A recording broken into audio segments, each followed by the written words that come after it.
Okay, Sergeant Leonardo, give us a second. Chairpersons, are you ready to go? Chairperson Brennan and Chairperson Ayala? Ready. Chair Ayala just needs one more minute. Okay, give me a second. All right.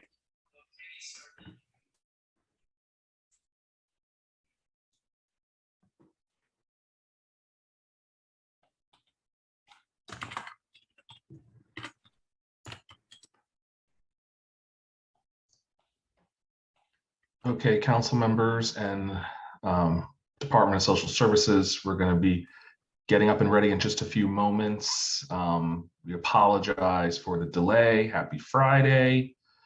But we should be getting going in just a moment, and thanks everyone for your patience.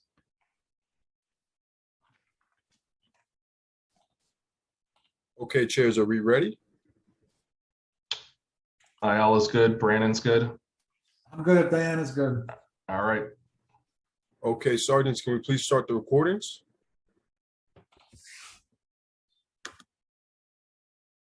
Computer recording started. Cloud recording has started. Okay, good morning and welcome to today's remote fiscal 2023 executive budget hearing of the New York City Council for the Committee on Finance. At this time, we ask that council members and staff please turn on their video for verification purposes. To minimize disruptions throughout the hearing, please place cell phones and electronic devices to vibrate or silent. We thank you for your cooperation. Chairs, we are ready to begin. Thank you, Sergeant. Good morning, everyone. Sorry for the delay for those of you tuning in at home and for all my colleagues. And welcome to Friday, May 20th, 2022. It's the 8th day of executive budget hearings. My name is Justin Brannan. I am the chair of the Finance Committee, and I'm joined today by my good friend and colleague, Deputy Speaker Diana Ayala, who serves as chair of the Committee on General Welfare. I'm pleased to welcome Gary Jenkins, my good friend, Commissioner of the New York City Department of Social Services. DSS oversees both the HRA, the Human Resources Administration, and the Department of Homeless Services.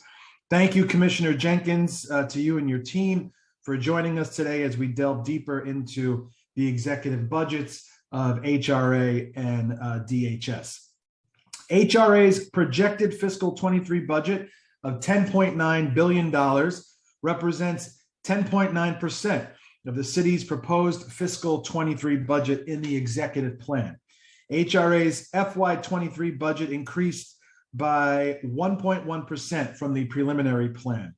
The net increase was the result of several actions taken in the executive plan, the most significant of which are a transfer of $109.6 million to health and hospitals for its supplemental Medicaid payments, the addition of $118.5 million for rental assistance programs, the addition of $33.8 million for HIV and AIDS services, the HASA emergency housing, and lastly, the addition of $30 million for EFAP, the very important emergency food assistance program.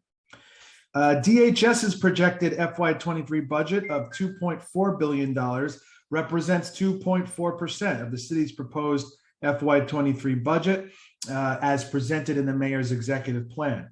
DHS's fiscal 23 budget increased by 9.6%, a considerable increase from the preliminary plan.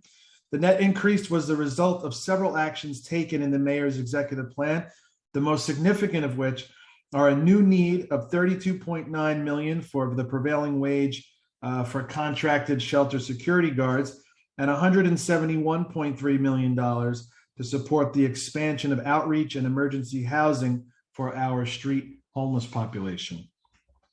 My questions today will focus mainly on federal COVID grant funding, end-of-line homeless outreach services, and staffing and systems for benefit processing. I want to thank Julia Haramis for her work on today's hearing, my special advisor, John Yedid, Malcolm Butehorn, our counsel, and all of the finance staff who work so hard behind the scenes.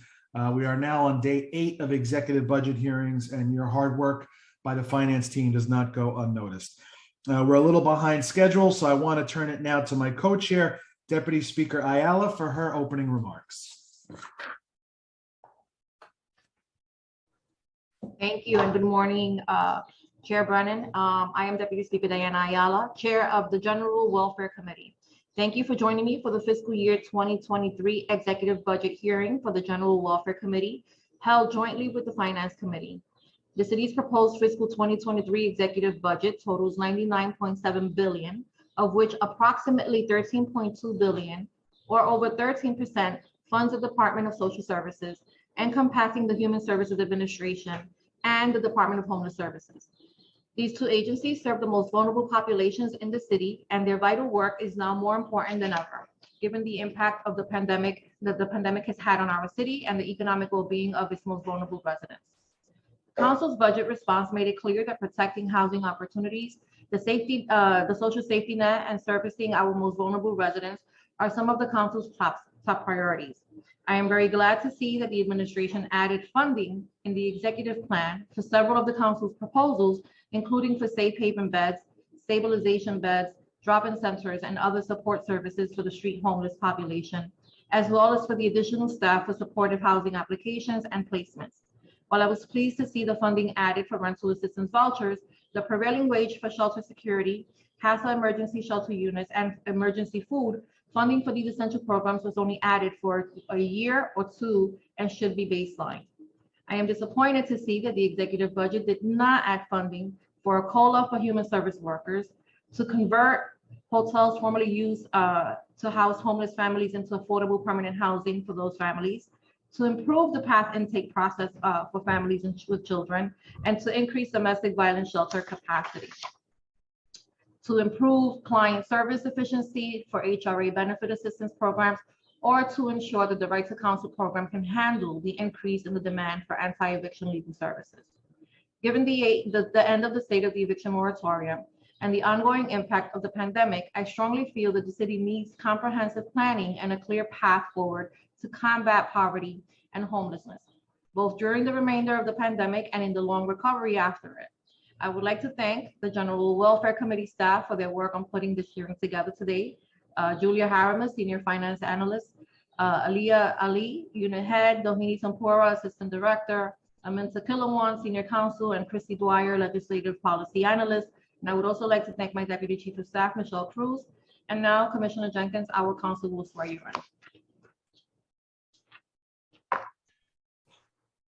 Thank you, chairs. Good morning, good morning, everyone, and welcome to the first portion of the executive budget hearing for May 20th, the Human Resources Administration and the Department of Homeless Services under the Department of Social Services. I would first like to acknowledge council members present for the record. Council members Brannan, Ayala, Hanif, Ung, Jose, Velasquez, Caban, Riley, Hudson, Moya, Lee, Kagan, Brooks Powers, Lewis, Brewer, Sanchez, Barron, Stevens, Ressler, and Carr. I want to remind council members and members of the mayoral administration, you will have the ability to mute and unmute yourselves. We just ask when not speaking to please remember to place yourself on mute. Council members who have questions should use the raise hand function in Zoom. You will be called on in the order with which you raised your hand. We'll be limiting council member questions to 5 minutes. The following members of the administration are here to testify and or answer questions. Gary Jenkins, DSS Commissioner, Jill Berry, DSS First Deputy Commissioner, Lisa Fitzpatrick, HRA Administrator, Jocelyn Carter, DHS Administrator, Ellen Levine, DSS Chief Performance Planning and Financial Management Officer, and Karen St. Hilaire, DSS Chief of Staff. I will first read the oath, and after, I will call on each member from the administration individually to respond. Do you affirm to tell the truth, the whole truth, and nothing but the truth before these committees, and to respond honestly to council member questions? Commissioner Jenkins? I do. First, DC Berry. I do. Administrator Fitzpatrick. I do. Administrator Carter. I do. Chief Officer Levine. I do. And Chief of Staff Hilaire. I do. Thank you. Commissioner Jenkins, you may begin when ready. Thank you and good morning. Good morning. I want to thank the Finance and General Welfare Committees and Chair Brennan and Deputy Speaker Ayala for holding today's hearing and giving us the opportunity to testify. We look forward to updating the committees on the Department of Social Services fiscal year 2023 executive budget and our work to support vulnerable New Yorkers. My name is Gary P. Jenkins, and I am the Commissioner of the New York City Department of Social Services, where I oversee the Human Resources Administration and the Department of Social Services. Joining me today, as stated, are DSS First Deputy Commissioner Jill Berry, HRA Administrator Lisa Fitzpatrick, DHS Administrator Jocelyn Carter, DSS Chief Performance Planning and Financial Management Officer Ellen Levine, and DSS Chief of Staff Karen St. Hilaire. Today, we will update the committees on the DSS, HRA, DHS fiscal year 23 executive budget and highlight the many investments, several of which are historic in scope, and the Adams administration is making to uplift communities across the 5 boroughs. I am eager to return to discuss the concrete steps that this administration is taking in this executive budget to fight income inequality, poverty, and homelessness. As I've mentioned before, this work is deeply personal to me. I know firsthand the impact that our agency's programs have on our clients and families. We are often the safety net of the safety net for many vulnerable New Yorkers, and this budget ensures that we have the services needed to support them. Before we discuss our executive budget, I would like to provide a brief overview of the state landscape and its impact on our agencies and clients. While we continue to advocate for the state to pay its fair share for critical resources to support the city in its efforts to reduce homelessness, we are pleased that this year's enacted state budget included much needed resources for the Emergency Rental Assistance Program, better known as ERAP, and the Landlord Rental Assistance Program, or LRAP. ERAP has been a critical support for New Yorkers at risk of experiencing homelessness or housing instability by providing rental and utility arrears assistance. And we strongly supported this timely investment, which couldn't come soon enough as the state's eviction moratorium expired. Moreover, the final state budget also included adjustments to the state's FHEPS rent level up to the FMR, with year-over-year adjustments to the maximum rents. This initiative ensures that the state and city FHEPS rents are aligned and will help more vulnerable New Yorkers with access to critical rental support to avoid housing insecurity or potential homelessness. Taking a look at fiscal year 23 executive budget, the plan includes funding for critical areas in DSS, HRA, DSS, with some highlights such as adding funding for housing vouchers for homeless and at-risk New Yorkers, additional resources for emergency food programs, and as announced a few weeks ago, an historic investment of funds to expand street outreach programs and low barrier programs for New Yorkers experiencing unsheltered homelessness. Moreover, this budget will ensure that we continue to deal with the lingering impacts of the pandemic and that our recovery is equitable and inclusive of all New Yorkers, particularly those who are often forgotten. In this administration, we pride ourselves on giving the most vulnerable members of our community a seat at the table. It is important to remind this committee and the public that the Department of Social Services is made up of 2 agencies, HRA and DHS. During the preliminary budget hearing earlier this year, I provided this committee with an overview of HRA programs and services. I would like to do so again. Due to the challenges around homelessness, HRA can sometimes be overshadowed by its smaller sibling agency, DHS, despite its nearly $11 billion budget. The executive budget will allow HRA to continue to provide essential services and supports to New Yorkers in need through programs and services such as education, training, and job placement services to assist low-income New Yorkers in obtaining stable employment. HRA's career services offer cash assistance clients opportunities to provide them to increase their job skills and to provide and build a career that will lead to successful and financial security.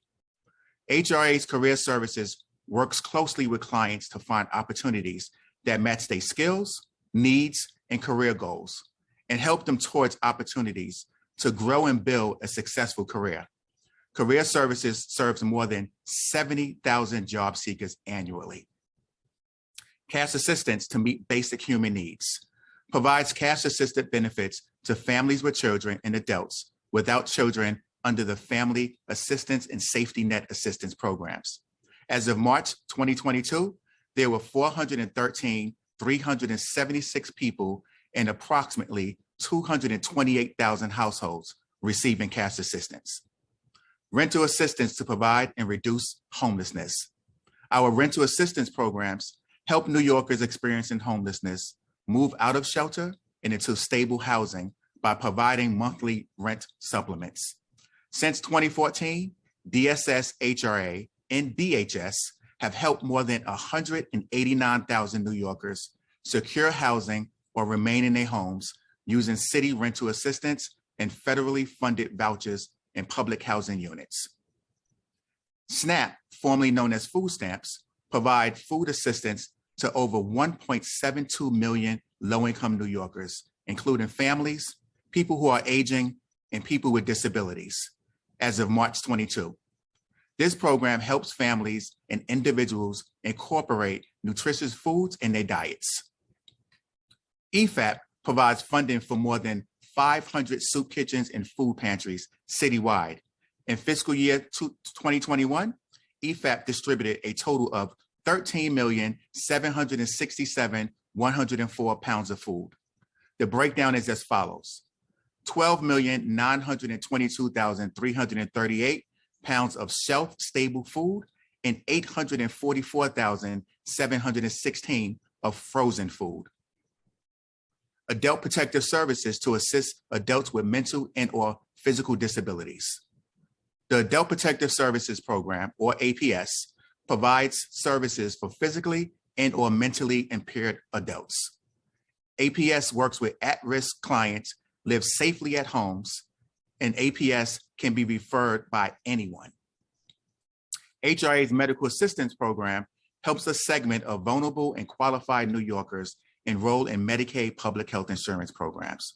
HRA accepts applications from residents who are age 65 or over, persons of any age who are living with a disability or blindness, persons who are in receipt of Medicare and not a parent or caretaker relative of minor children, and former foster young adults aged under 26. Other New Yorkers can apply for Medicaid and other public health insurance through the New York State Department of Health portal. Survivors of domestic violence may receive temporary housing, emergency shelter, and supportive services for themselves and their children.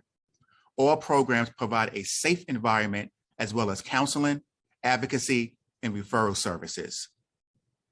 HIV/AIDS Services Administration, or HASA, assists individuals with AIDS or HIV illness to live healthier, more independent lives. HASA clients receive ongoing case management and are assigned a caseworker at one of our HASA centers, located in all 5 boroughs. As of March 2022, the HASA caseload was 32,958. HRA's Office of Child Support Services serves custodial and non-custodial parents, both mothers and fathers, and guardians, including young parents, regardless of income or immigration status, lifting tens of thousands of New York children out of poverty each year. Child care for cash assistance employed families and for cash assistant participants engaged in work, school, or training activities. This is to assist low-income families in achieving self-sufficiency by guaranteeing the child care subsidies needed to maintain employment or engagement. Home care programs are Medicaid-funded long-term care programs designed to help elderly or disabled individuals remain safely at home rather than in a nursing home.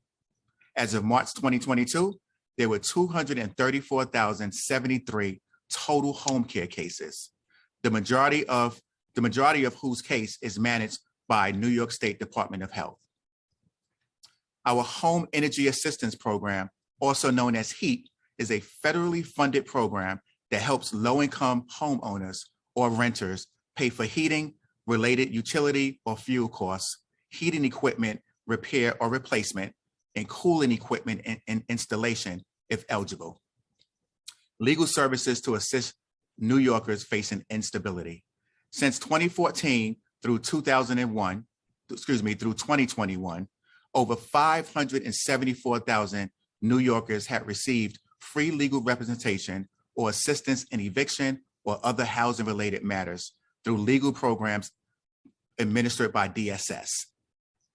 IDNYC to ensure that every New Yorker has access to a safe, secure, and trusted form of identification, regardless of immigration status. Managed by DSS in close collaboration with the Mayor's Office of Immigrant Affairs, IDNYC is the largest and most successful municipal ID program in the nation, with 1.45 million cardholders. IDNYC benefits all city residents, including New Yorkers experiencing homelessness, the formerly incarcerated, and others who may have difficulty obtaining other government-issued photo IDs. And we ask for your help in promoting IDNYC and its many benefits to your constituents. Burial assistance, which provides financial assistance to New Yorkers in need to meet funeral and burial-related expenses. And fair fares to provide low-income New Yorkers with assistance for transportation costs. With the Fair Fares NYC discount, participating New York City residents can receive a 50% discount on either subway or eligible bus fares or accessoride. There are approximately 270,000 individuals enrolled in the program. Next, I would like to outline the major components of DSS HRA executive budget, which reflects this administration's continued commitment to improving our policies, programs, and operations to address income inequality, fight poverty and homelessness, and help New Yorkers recover in the aftermath of COVID-19 pandemic. The fiscal year 2023 executive budget for HRA DSS is $10.9 billion, of which $8.6 billion are city funds, with 12,945 positions, of which 10,093 are city funded. The DSS HRA fiscal year 23 budget increased by $119 million in total funds and $107 million in city funds between the January and executive plan, due primarily to tax levy investments in the emergency food program. City for HEPS rental assistance, supportive housing placement resources as part of the subway safety plan and Hart Allen burials operation. Shifting to some of the major DSS HRA investments, we have the following. Emergency food, $30 million in fiscal year 23 and FY 24 for self-stable and fresh food purchases and delivery for the Emergency Food Assistance Program, or EFAP, bringing the total budget for EFAP to a record $54 million. Subway Safety Plan, 10 positions and $5.8 million in funding for supportive housing staff to expedite client placements into housing units. Rental assistance, $25 million in fiscal year 22 and $118.5 million in fiscal year 23 for City for HEPS rental assistance, which includes budget increases related to the FMR. HIV/AIDS Services Administration, or HACA, housing, $33 million in total funds and $24 million in city funds for HACA emergency and transitional housing in fiscal year 23. Hart Allen operations, $14 million in fiscal year 22 and $11.9 million in fiscal year 23 for the Hart Allen contract for burial operations and maintenance. And Immigrant Affairs, $3.3 million in fiscal year 23 for the Office of Immigrant Affairs to support Haitian and Ukrainian communities in New York City. Now, I would like to transition my testimony to the Department of Homeless Services. DHS is committed to preventing and addressing homelessness across our city. The mission of DHS is to prevent homelessness whenever possible, address street homelessness, provide safe temporary shelter, and connect New Yorkers experiencing homelessness to suitable permanent housing. We carry out this mission with care and compassion for each client and their circumstances. Moreover, our staff and providers employ many innovative strategies to help individuals who are in temporary shelter or are unsheltered to come in off the streets and to successfully transition to permanency. We also remain committed to meeting our legal and moral mandates to provide temporary emergency shelter at request to all eligible New Yorkers in need. Our staff and providers also help these individuals access a variety of social services, employment opportunities, work supports, public benefits, and housing, all to ensure a seamless transition back to independent living and stability. As we continue our discussion today, it is important to contextualize the environment in which we do this work. In recent years, New York City has seen significant decreases in affordable housing. In the decade between 2005 and 2015, household rents in New York City increased by 18.4%, while at the same time, incomes failed to keep pace, increasing by only 4.8%. Looking at affordable housing supply, between 1994 and 2012, the city suffered a net loss of about 150,000 rent-stabilized units. As a result, by 2015, the city had insufficient housing for millions of low-income New Yorkers. These trends, along with an economy that leaves too many living paycheck to paycheck, and in situations that include domestic violence, overcrowding, evictions, untreated mental health challenges, and inadequate discharge planning from mental health institutions and state correctional facilities, have resulted in homelessness and displacement throughout the city. As these challenges persist, we are steadily working to address the multifaceted drivers of homelessness.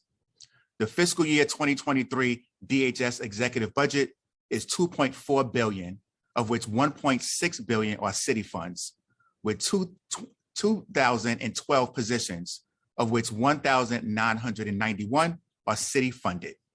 The fiscal year 23 budget increased by $206 million since the preliminary plan. The change is primarily due to over $200 million in tax levy initiatives added to in the executive plan. Looking towards new DHS needs, we see the following. Mayor Adams recently announced an historic investment of $171 million for the subway safety plan and street solutions, on top of the $3 million already allocated in the November plan. The $171 million includes $140 million for stabilization beds and safe havens, $19 million for drop-in centers and medical services, $12 million for outreach, which includes 20 positions for homelessness outreach at end-of-line subway stations, client transportation, and client warming buses. This investment funds the newly announced 1,400 beds, as well as funding for beds brought on during the pandemic that are currently funded with FEMA and will continue operating with city funding in the baseline.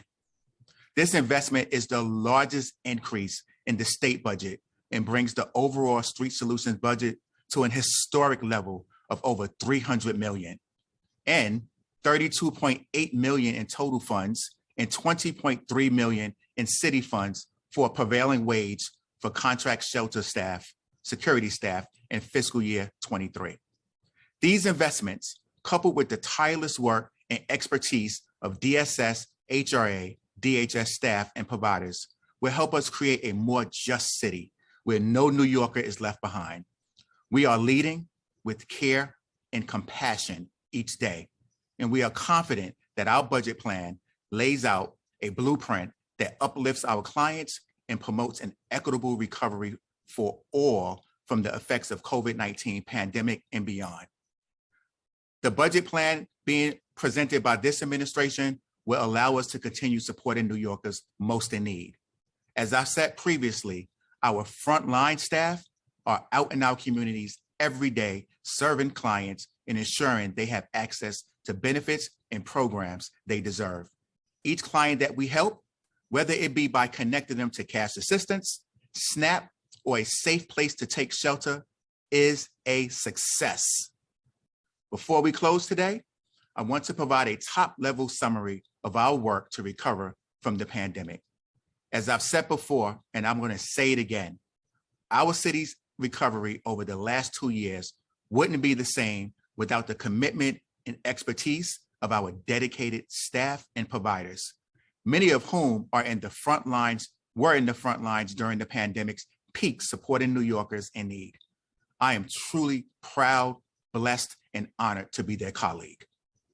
HRA took several steps during the pandemic to ensure our clients and New Yorkers in need could access critical programs. For example, pursuant to our aim to increase access to services, we worked with our state colleagues to allow New Yorkers to apply for cash assistance online and conduct interviews via telephone.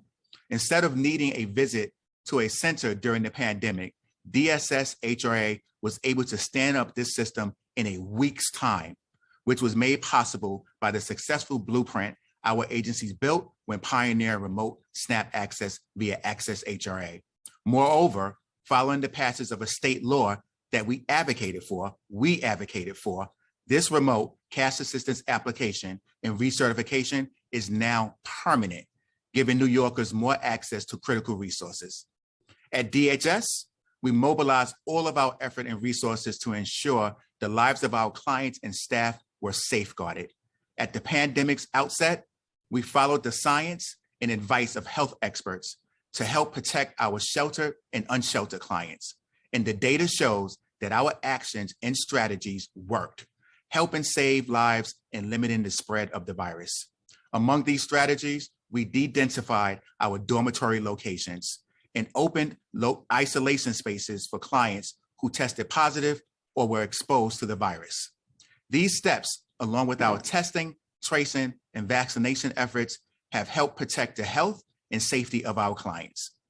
As we close today, I want to highlight several key takeaways from our presentation. The fiscal year 23 executive budget plan makes critical investments to support children, families, and individuals, with key programs like food support and rental assistance being funded and expanded in this plan. This budget makes unprecedented investments, unmatched by any prior administration, to help New Yorkers experiencing unsheltered homelessness come indoors through low barrier programs and supports. And lastly, we can't do this work alone. The homelessness has been a decades-long challenge, and we need every New Yorker to help us shoulder the fair share of the responsibility to help shelter our neighbors experiencing homelessness. I appreciate the opportunity to present on the administration's executive budget plan, and we look forward to an informed discussion. Thank you, and I welcome any questions that you have. Thank you, Commissioner. I appreciate that. I want to get right into it. I know you have a hard stop, and I got a lot of questions. Okay, so I want to talk about the federal grant spending, the COVID-19 grant spending, ARPA. So by the formula that was set forth in legislation, the city received approximately $5.8 billion in ARPA state and local funding. The funds are required to be spent or obligated by December 31st of 2024. So could you tell me, of the total amount allocated to the city, how much has been allocated to each HRA and DHS? Thank you, Chair, for your question, and an important question. I'm going to turn it over to the Chief Program Officer, Financial Officer, Ellen Levine, if we have that information available. If not, we would definitely get back to you with that. Yes, thank you, Chair, and thank you, Commissioner. I can provide you with what we have allocated in each agency by funding source. In DHS from fiscal years, this includes fiscal year 21.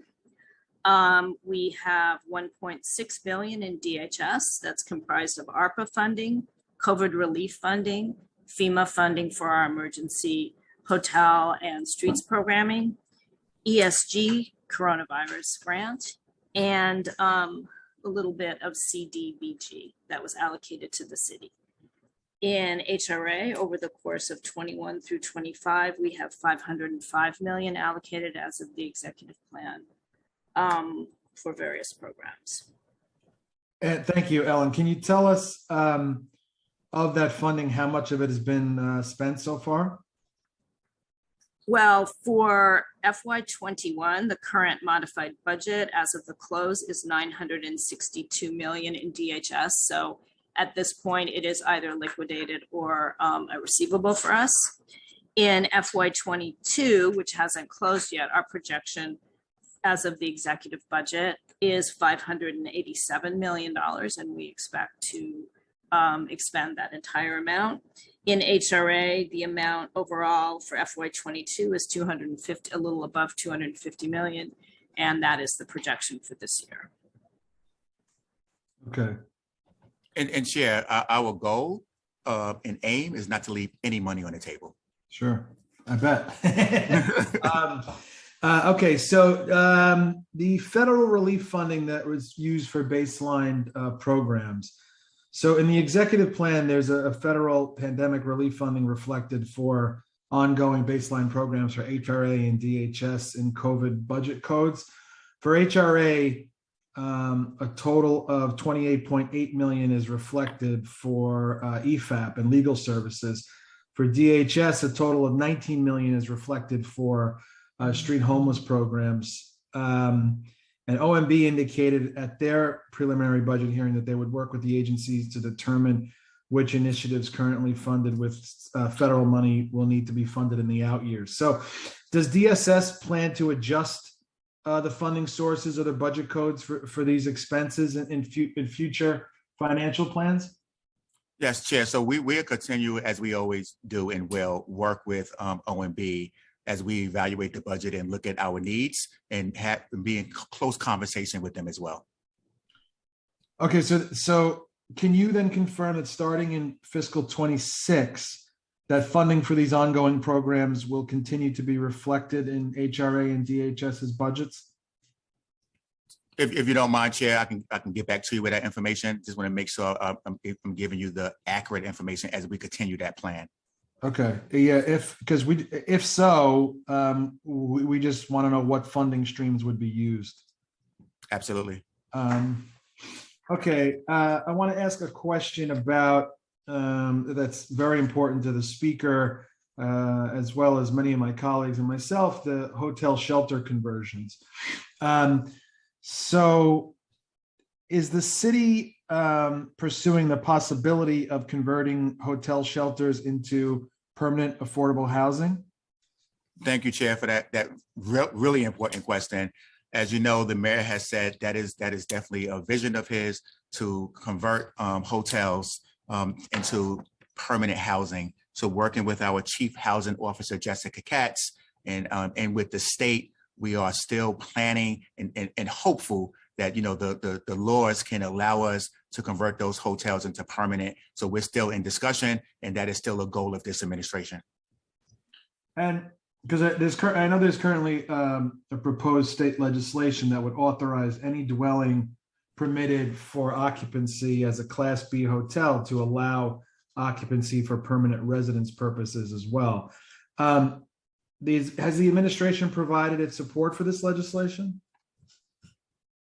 Yes, the administration definitely has provided support, and we also welcome the support of the city council members as well. Yeah, sure. And I guess, do you have an estimate on how much it would cost per unit for these hotel to affordable housing conversions?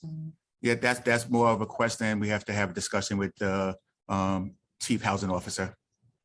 Okay, so we don't even have like a back of the envelope idea. I'm not saying I don't have it today with me, but I know we can have a discussion with our City Hall counterparts and the Chief Housing Officer.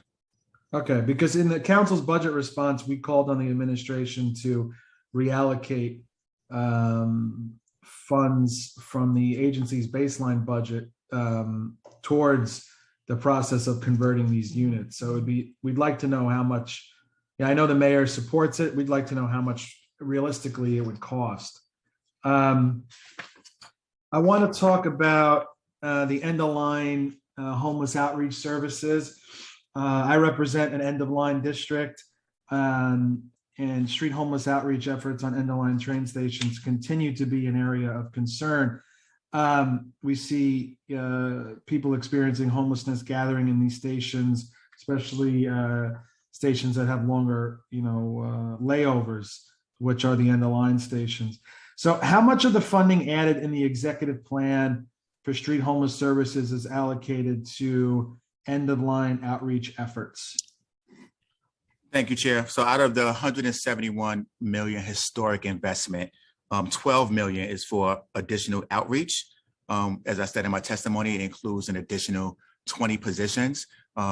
Again, I commend the staff who are out there in the mornings, during the day, overnight, really reaching out to our homeless individuals, our unsheltered individuals, to build that trust and really garner the trust and for them to come inside and receive the services that they so deserve. As the mayor has said, mentioned plenty of times, there's no dignity living on the streets or living in the subway system. So this administration is really taking a keen eye and focus to build that trust and bring individuals in. That's not going to stop. We're not going to turn our backs on our brothers and sisters. We're going to make sure that we remain engaged and really build that trust with our homeless individuals.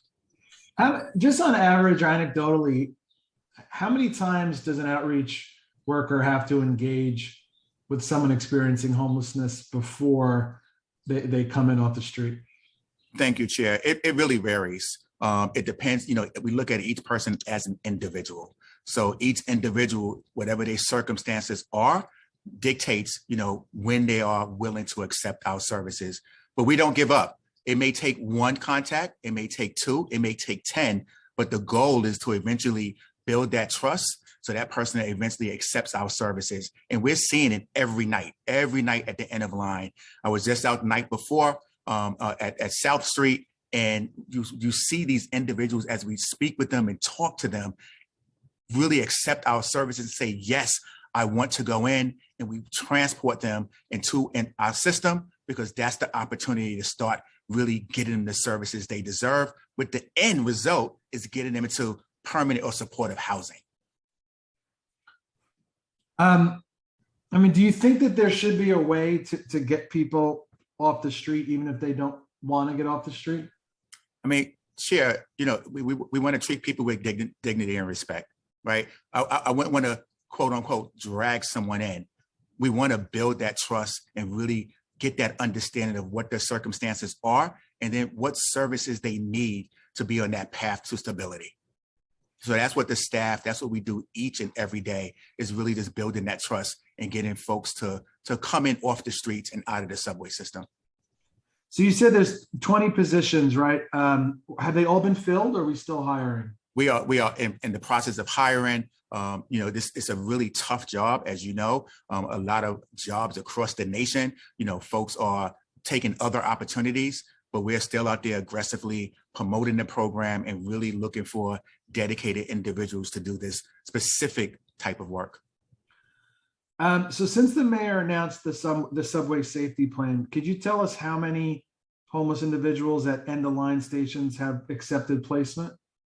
So according to the last data match that we've done, it's been over, I believe it's over 700 individuals accepted our services to come in. And then how is that tracked then? Do we know how many of those 700 folks, and then as they move on through our system, how do we know how many of those folks might be back on the street or have gotten into a supportive housing program or whatever it may be?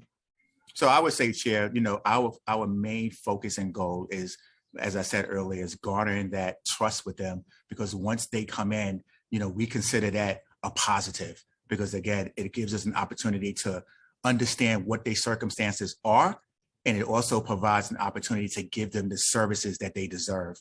So when we look at, they come in, if they do go back out, at least now they're exposed and they're aware the services are here and the city is willing and ready and able to provide the services to them.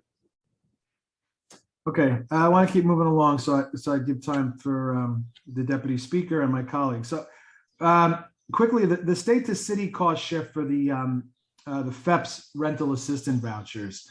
What does HRA estimate will be the annual cost of this increase to the city? Yeah, so the cost shift, that was something that, we are very concerned about because it really provided an opportunity for the city to really look at a population that we could not currently serve. So we are evaluating and looking. I'm not sure if Ellen has specific data, but it is concerning to us. Because I'd like to know if HRA has identified any other non-city sources that can fund the increase. Well, Chair, definitely open to having that discussion with you and other members of the council to see how and if we can identify other sources. Ellen, you had something to add? Certainly, Commissioner, thank you. The cost shift is actually not apparent in the current year or the coming few years, because what the state has required is that the city use the new funding for people not eligible for city funded or others funded rental assistance. Use that money. It was about 67 million allocated to the city in the last state budget. We have to use that money instead of state funds for the FMR increase. Therefore, there is no city tax levy cost shift currently. There could be in the far future. Do you know, Ellen, would you be able to tell us what the current number of households are using the FEPS vouchers? Well, this is state FEHAPs that this applies. So that's not a voucher program, it's a public assistance program, and there are about 10,000 families right now in the state FEHAPs program. Okay. Yeah, obviously we're concerned because the state budget didn't include the provision for any state funding to support this increase. So now it's on us, and we got to work together here. Chair, definitely looking forward to working together with you and others.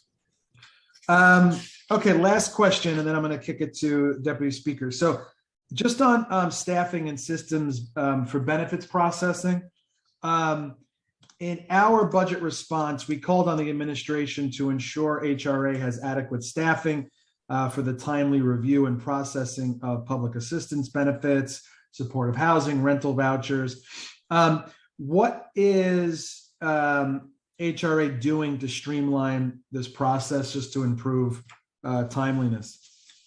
So, Chair, working with OMB and really pleased that we received authorization to hire our additional staff. So as I say, we have butts and seats in order to provide the critical services to New Yorkers who apply for us. So under, Administrator Fitzpatrick jurisdiction, we're working to look at how do we streamline our processes. With supportive housing, we're working with our sibling agencies, HPD, DOHMH, with our state oversight to look at the processes. What are the quote unquote rules, and which rules can we adjust to make that process a little easier and simpler for our clients to apply and be eligible for those programs. So we constantly are meeting with our sibling agencies, but we're also looking internally within our supportive housing to look at opportunities to streamline, but then look at opportunities. How do we cut down that timeline from when a person is eligible to when a person actually moves into a supportive housing unit? That's ongoing. Yeah, that's great. I mean, do you think it's a staffing issue? Are there technology or system upgrades that are necessary? Is it a little bit of both? We're looking at the entire landscape. So we're looking at the staffing. Again, we received the approval to hire additional staffing in supportive housing. We're looking at our automation because we recognize there are some manual processes in place. So the funding that was approved, we're going to upgrade and update our automation system. So that way it makes it easier for a client to eligibility to occur. So if we don't have to ask a client again for a particular document, it can just be a simple match. So through that automation, that is the expectation that's going to come out of that process.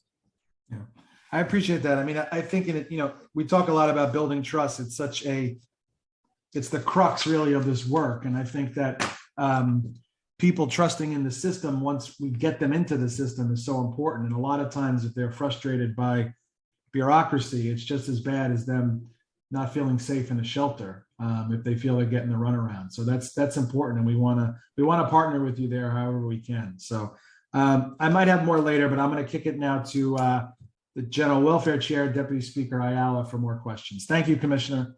Thank you, Chair.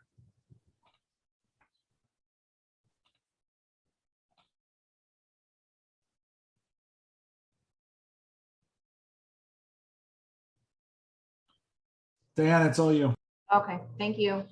Good morning, everyone, again. So my first question is regarding the HRA's rental assistance budget proposal. So for the past several fiscal years, the actual spending on rental assistance vouchers program has been considerably higher than the baseline budget. Starting in the fall of 2021, and this is related to what Councilmember Brennan was talking about, the city voucher rates were increased to match Section 8 levels. But at the preliminary budget, funding for the increase was only added for fiscal year 2022. In its budget response, the council called on HRA to adjust the baseline budget for rental assistance to a level that more accurately reflects the full need of the funding for the vouchers. Could you tell us how much of the funding will go towards the voucher rate increase and how much will go toward each of the different rental assistance programs? So thank you, Deputy Speaker, and thank you for that question. We are really excited that we received additional funding for our rental assistance program. But as always, and this is not a new process for us, we always remain in close, constant contact with OMB because we evaluate as we go along, evaluating the budget to ensure that proper funding is there. There's never been, and I've been with the agency for over 30 years, there was a lack of funding for rental assistance. That's definitely not going to occur with me being the commissioner for DSS. We're going to make sure that we stay in contact with OMB. We're going to make sure even before then that we closely monitor our spending and what's in the budget. So that's going to continue to occur. Ellen, I don't know if you want to give any specifics regarding, but if not, Deputy Speaker, again, we're going to closely monitor, and we've never had an issue where we did not have funding for rental assistance. Do you know how much, Commissioner, do you know how much of the executive, because the executive plan adds 25 million in fiscal year 22 and 118.5 million in fiscal year 2023. How is that funding broken down in regards to voucher rate increases and rental assistance programs? Ellen, you want to give a breakdown, please? We did not fund this with that level of specificity. Rather, it takes into account the gradual increase of rent levels due to the FMR. It doesn't happen all at once. So it's inclusive of both the ongoing costs as well as the rent increases that we expect to see. Is the number of vouchers infinite, or is do we have a set number of vouchers available for families? May I answer that question? Yes. We do not have a set number because eligible families in shelter and to a certain extent in the community are vouchered and eligible for the program without a quota of vouchers. So, Deputy Chair, we would never have a cap. If one is eligible for the subsidy, then they will receive that subsidy. And again, that's in close evaluation of our budget, and then working with OMB when needed. But that means that it also means that the budget will be fluctuating, throughout the year, which is fine. Listen, as long as the voucher program exists, I'm happy. Can you tell us what the actual expenditures have?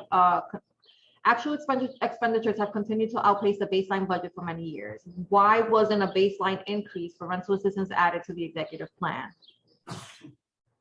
So when we're preparing the budget and we're looking at our funds, we know that for this fiscal year, and we look at fiscal year 24. When I say this fiscal year 23 and 24, we ensure that we have the funding there. When we look at baseline, that comes with further discussion and working with the council, to be honest, just to determine how do we get those funds to be baseline. Okay, so you feel you have sufficient funding to meet the need? Well, we like, again, we're definitely going to work with OMB to ensure that we have sufficient funding. If there's a need, then we collaborate, we have a discussion, and we make sure that, you know, the funding is available for New Yorkers. Can you tell us how many shelter move-outs occurred in April with the city FEPS voucher? Or maybe March? In April, give me 1 second. Let me see if I have that here. Give me 1 second.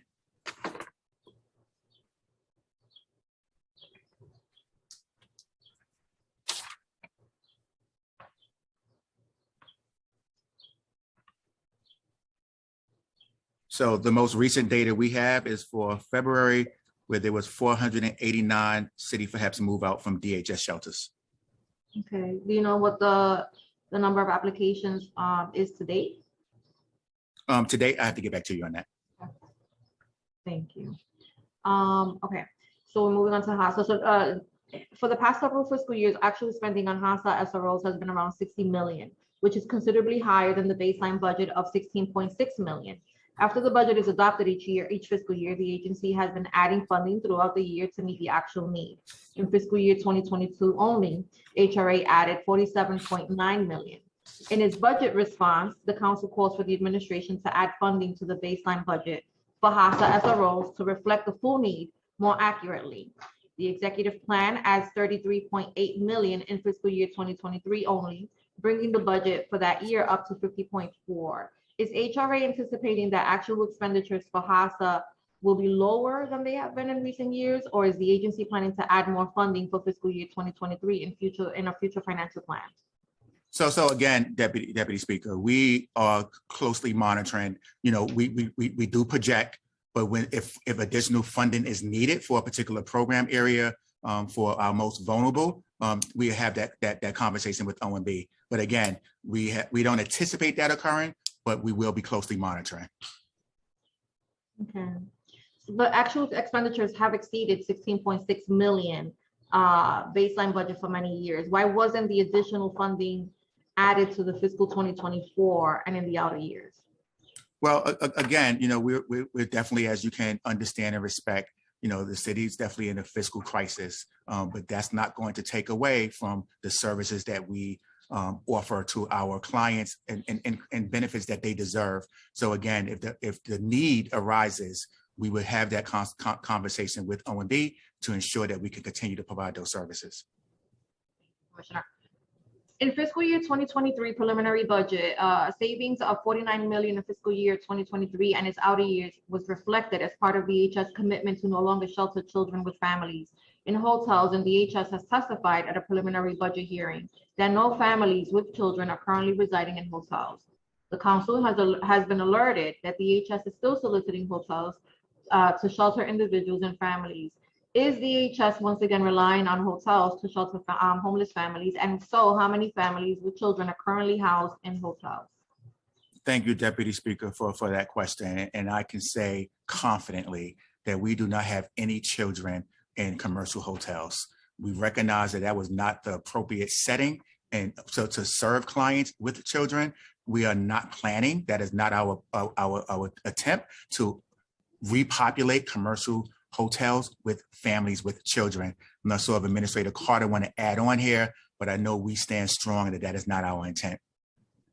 Okay. Yes. Did you want to? No, Commissioner, I was going to support what you said. Absolutely, Deputy Speaker, we do not have families with children in hotels.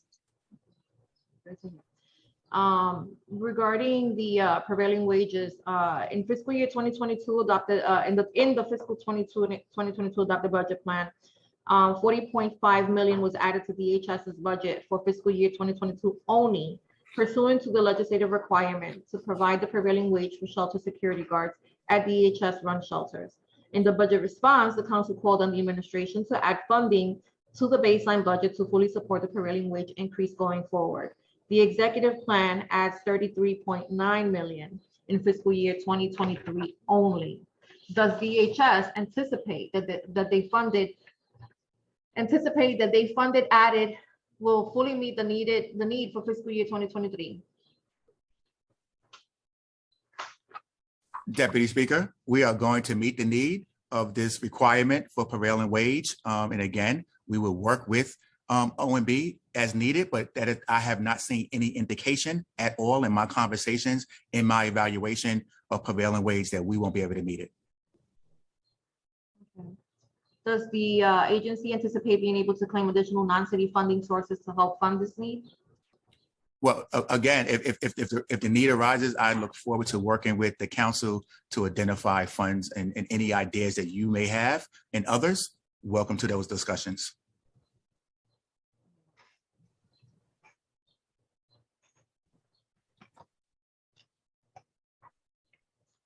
Question on Hart Island. The executive plan adds 14 million in fiscal year 2022 and 11.9 million and 9 positions in fiscal year 2023 and in outer years for Hart Island operations and maintenance. What will this funding support?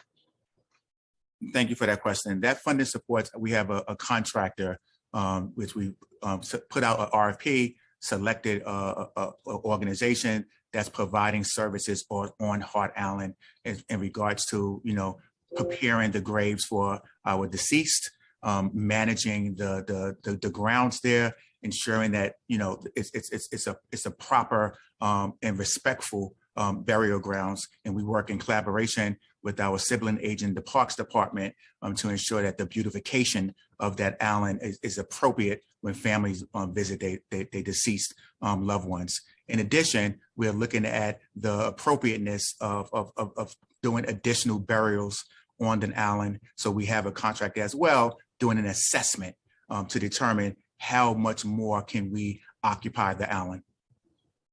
So will will HRA continue to work with DOC to utilize, because my understanding is that the inmates from Rikers Island have historically worked Hart Island. How is that going to change? That relationship was discontinued last year, Deputy Speaker. Who has responsibility of the island is the Human Resources and Administration in conjunction with the New York City Parks Department. So we don't have a relationship. DOC does not have a relationship to the island any longer. So who's been maintaining the island since the relationship was dissolved? That is our contractor. That's responsible for the island. I really appreciate that. I've actually so many New Yorkers, have been buried there without, proper access for family members to go and visit. And this has been heartbreaking. So I'm really happy to be in a place where we are finally, making sure that happens, and that when families are in fact visiting, that, that there is attention being paid to the conditions of those grave sites, because people deserve to be buried with dignity, and their family members should feel that when they are in that space.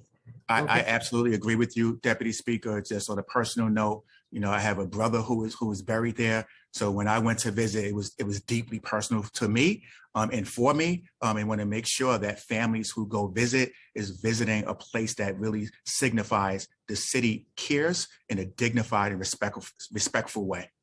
Yeah, I appreciate that. And I look forward to visiting soon. In regards to the Fair Fares program, the City Council has long been a champion of the Fair Fares program, and we are very pleased to see that it was baselined in the preliminary plan. We would like more details on the spending and the metrics of the program. What is the current number of active and enrolled clients? And what is the number of existing HRA clients who qualify for the program? So thank you, Deputy Speaker. We are really proud of the Fair Fares program as well, and want to thank the Speaker for City Council, and of course our Mayor Adams for ensuring that the funding was put into the budget for Fair Fares and actually baseline. So we're excited about that opportunity. We continue to do outreach to individuals that's known to us within our system, on cash assistance, on SNAP.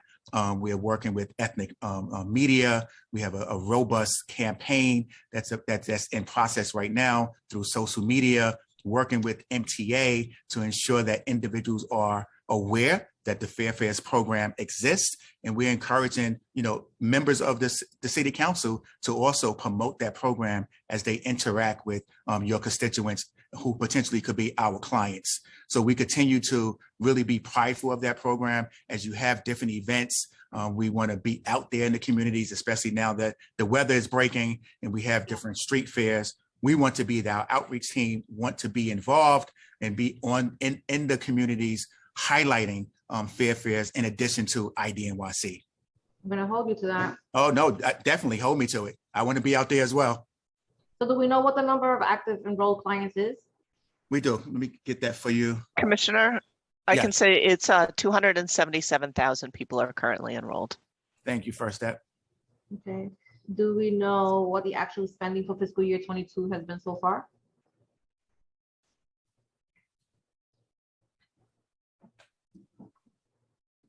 I believe it is 37 million through March. That's correct. That is correct. Thank you. Regarding the right to counsel program, I know that we've been services, we've been, we've had ongoing discussions about this, and really obviously, concerned about, the state of evictions in New York City.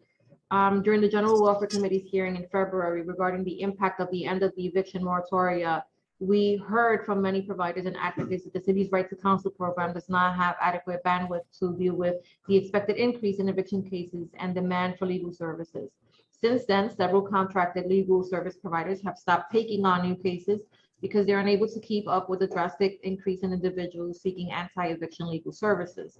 This could leave many low-income New Yorkers without legal representation during court proceedings. What is HRA doing to ensure that contracted legal service providers are able to meet the services as the demand increases? And how many providers have told HRA that they can no longer accept new clients?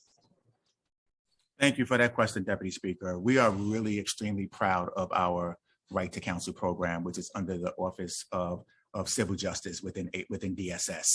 And we know that having legal representation for our clients, for low-income New Yorkers, only yield positive results when you have an attorney there to really understand the processes. That's a legal process. So working with our providers, understanding that they have challenges. As I said earlier, they're no different than the rest of the nation, any other employment sector, with keeping and retaining talent within their organizations. So we recognize that case management is a challenge for our providers. We're working closely with our legal providers, but we're also working closely with the Office of Court Administrations to ensure that when a case comes before a judge, that we have legal representation if they qualify. If at that time, we're making all attempts to get that case adjourned, and I would say the vast majority of those cases are being adjourned, and it gives DSS OCJ an opportunity to ensure that a legal service provider is with that client during that legal proceeding. So we continue to work with OCJ, we continue to work with OCA, Office of Court Administration, and we continue to work with our clients in the Office of Court Administration to ensure that our clients have proper representation. So, working with the providers, we're ensuring that, hey, how do we meet the goal? How do we work with you in conjunction with the state OCA? That's occurring on a regular daily basis. And I say daily because we're in close contact with our providers, with the court. The court let us know which cases are coming up, and then we're working with our legal service providers to ensure that we can have representation for those clients. But then going a little deeper, we're looking at cases that should be discontinued because the rents are already paid, but cases are still on the books. How can we get those cases moved out so that way we can focus on the true cases that's needed? So for example, if a client applied for ERAP, we know those are built-in protections for that client. So we know until the state provides a decision on that case, no eviction is going to happen. So let's look at those cases and put those to the side so we can actually see what are genuine cases that we need to focus on to have legal representation. So we're doing that. And we're doing that, like I said, on a daily consistent basis, and just having that open communication with our legal service providers and with the Office of Court Administration. Happy to hear that. And I look forward to I'm sure that we'll be having, more discussions as we go along the way. Give me 1 second. All right, I have one question regarding the EFAP. I think this is the EFAP RFP. Well, actually, no, before I ask that, regarding the domestic violence shelter units.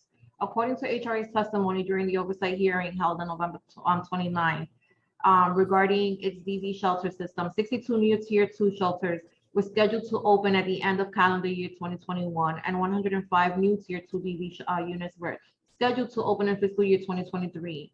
As noted in the PMMR, one of HRA's emergency DV shelters closed during fiscal 2021, resulting in the loss of 74 beds. How many of the planned tier 2 units have been open? And if they are not all open, why not? And when will they open? So thank you for that question. We're working closely with our DV providers to ensure that those beds are online and available to domestic violence survivors.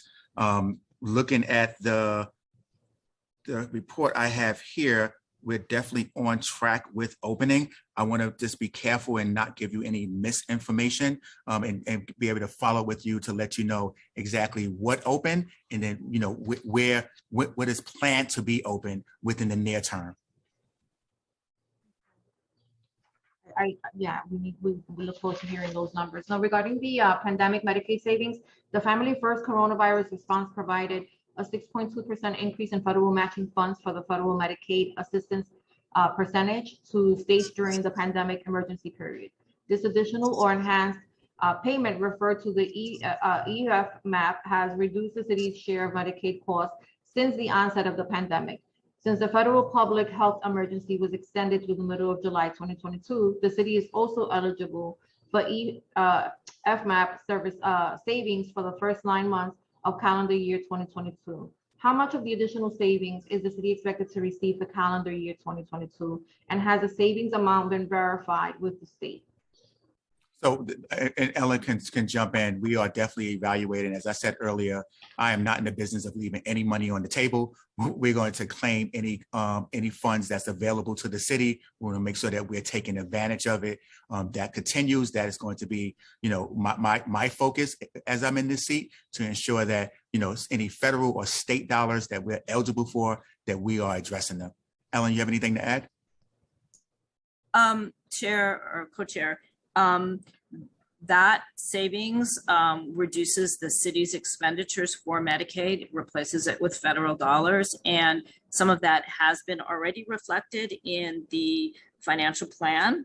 You saw technical adjustments in the January plan and in the executive budget, and that's an ongoing evaluation that OMB does to make sure that the city does reflect all those savings in our budget on an ongoing basis.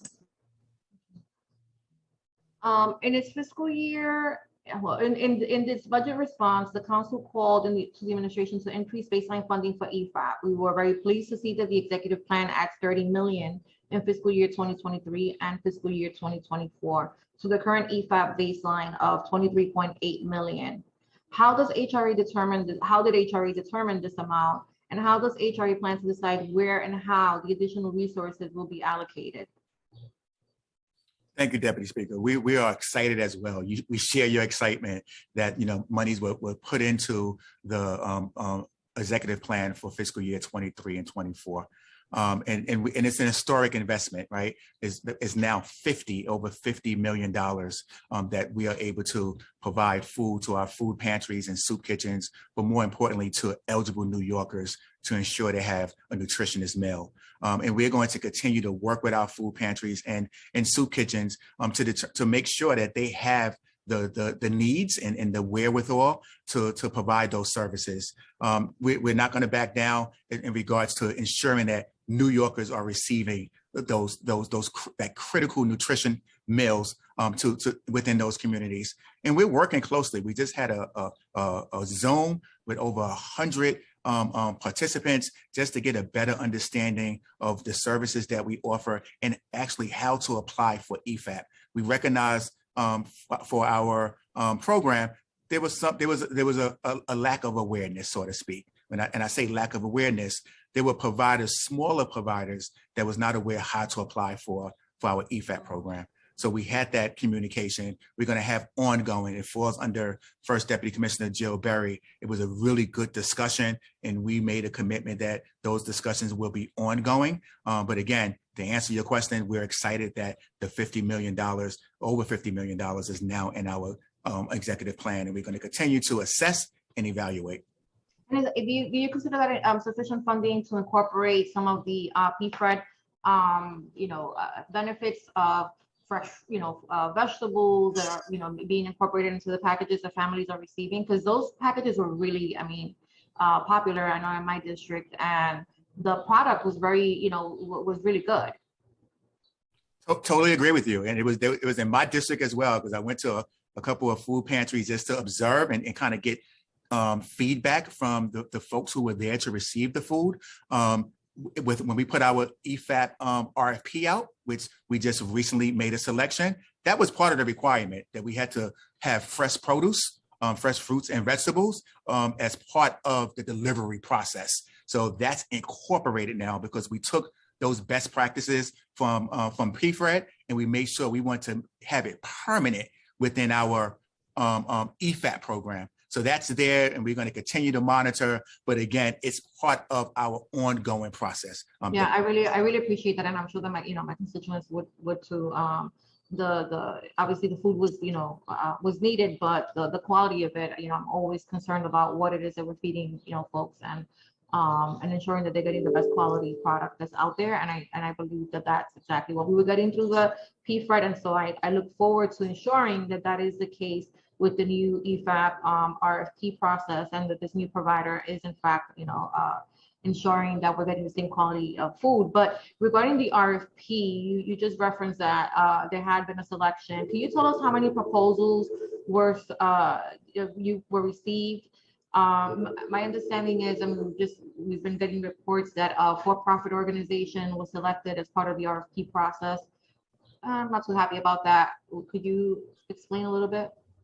So, Deputy Speaker, I know we're friends, and I know you care about me and I care about you. So don't want to get in any trouble with, going against procurement rules. I cannot give like how many proposals were submitted, because I will be breaking procurement rules. So I don't want to get in any trouble. But someone was selected.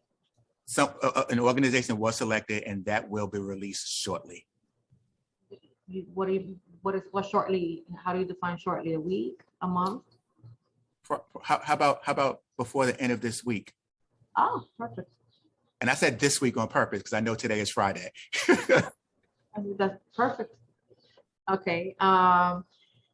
Regarding, this is my last question, because I want to make sure that colleagues have time, because I know you have a hard stop at 12.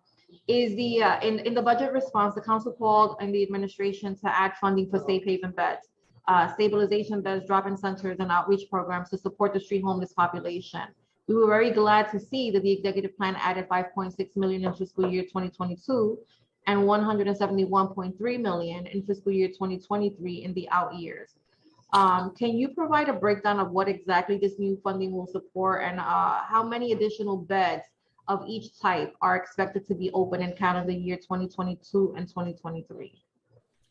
Thank you, Deputy Speaker. We were also, as you know, we had discussions, and you was at the press conference with the mayor, really excited with the historic investment that he placed into our agency as it relates to our homelessness population.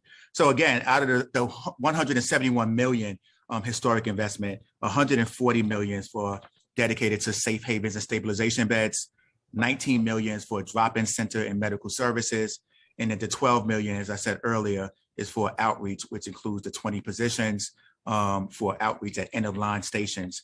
We are looking in assessing how we're going to work with our elected officials, our different community boards, to determine where these additional stabilization beds and safe havens and drop-in centers will be placed. So we're looking forward to a real good collaborative conversation to ensure that we're meeting our goals, to ensure that these additional really valuable low barrier programs and these low barrier beds will be part of those communities. So looking forward to that conversation and discussion as we get more information. Of course, through our fair share, we're going to make sure that we communicate with you, Deputy Speaker, and with the council members on where these locations will be provided in the communities. Okay. Do we know how many additional beds are expected to open in calendar year 22? Administrator Carter, do you have that information handy? I know we have it, and I know. Yes, Commissioner, by the end of this year, we've opened just over 400. We should have, we will meet the 500 goal. The additional will be 1,400. We'll have over 4,000 by the end of next year. By the end of next year. Okay. Beautiful. Do you know what the average cost per night is for the safe haven beds or stabilization bed? That we can get back to you, Deputy Speaker. Okay, perfect. And I hope that some of this funding is going towards, you know, the unintended consequences that come with, you know, disrupting a person's, you know, current lifestyle. You know, we're breaking up encampments, we're going into the train stations, we're, you know, moving people around, and, you know, and my hope is, right, that they are going into shelter and that they, you know, are feeling safer in those environments. However, I don't 100% believe that that's what's happening. I think that, you know, some people are being displaced. I don't know what number, so I don't want to, you know, estimate that. But I hope that some resources are being allocated to identify those locations where folks may be, you know, transitioning to.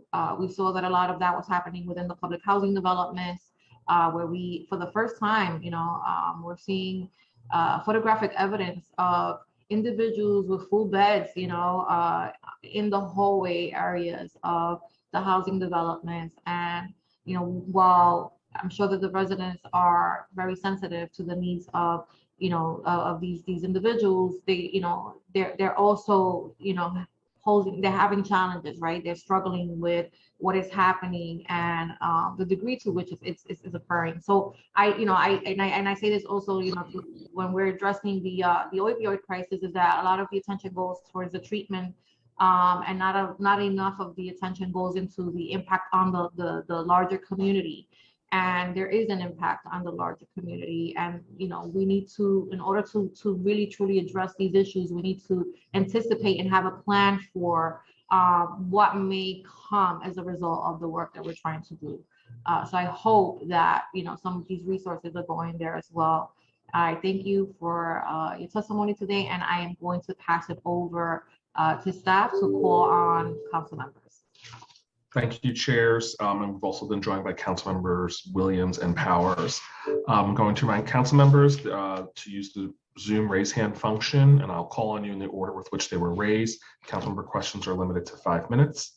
The order for questions is Barron, Osei, Brooks Powers, Caban, and Sanchez. And Brewer will first start with council member Barron. Starting time.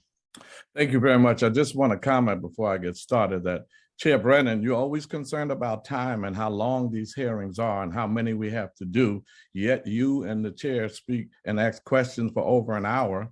We get 5 minutes and then you interrupt us, say we got to hurry up. Just wanted to put that on record. Good morning. Thank you. That's Commissioner Jenkins. Good morning, Councilmember Barron. How are you, sir? How are you? I'm doing well. How are you? I'm doing great. Just a couple of questions because we have limited time. If y'all can jot down the questions rather than answer them after each one, because then my time will be run out. But I do want to say, we'll definitely get back to you, sir, with the responses. Oh, you can do it here because okay. We're going to take that time. Okay.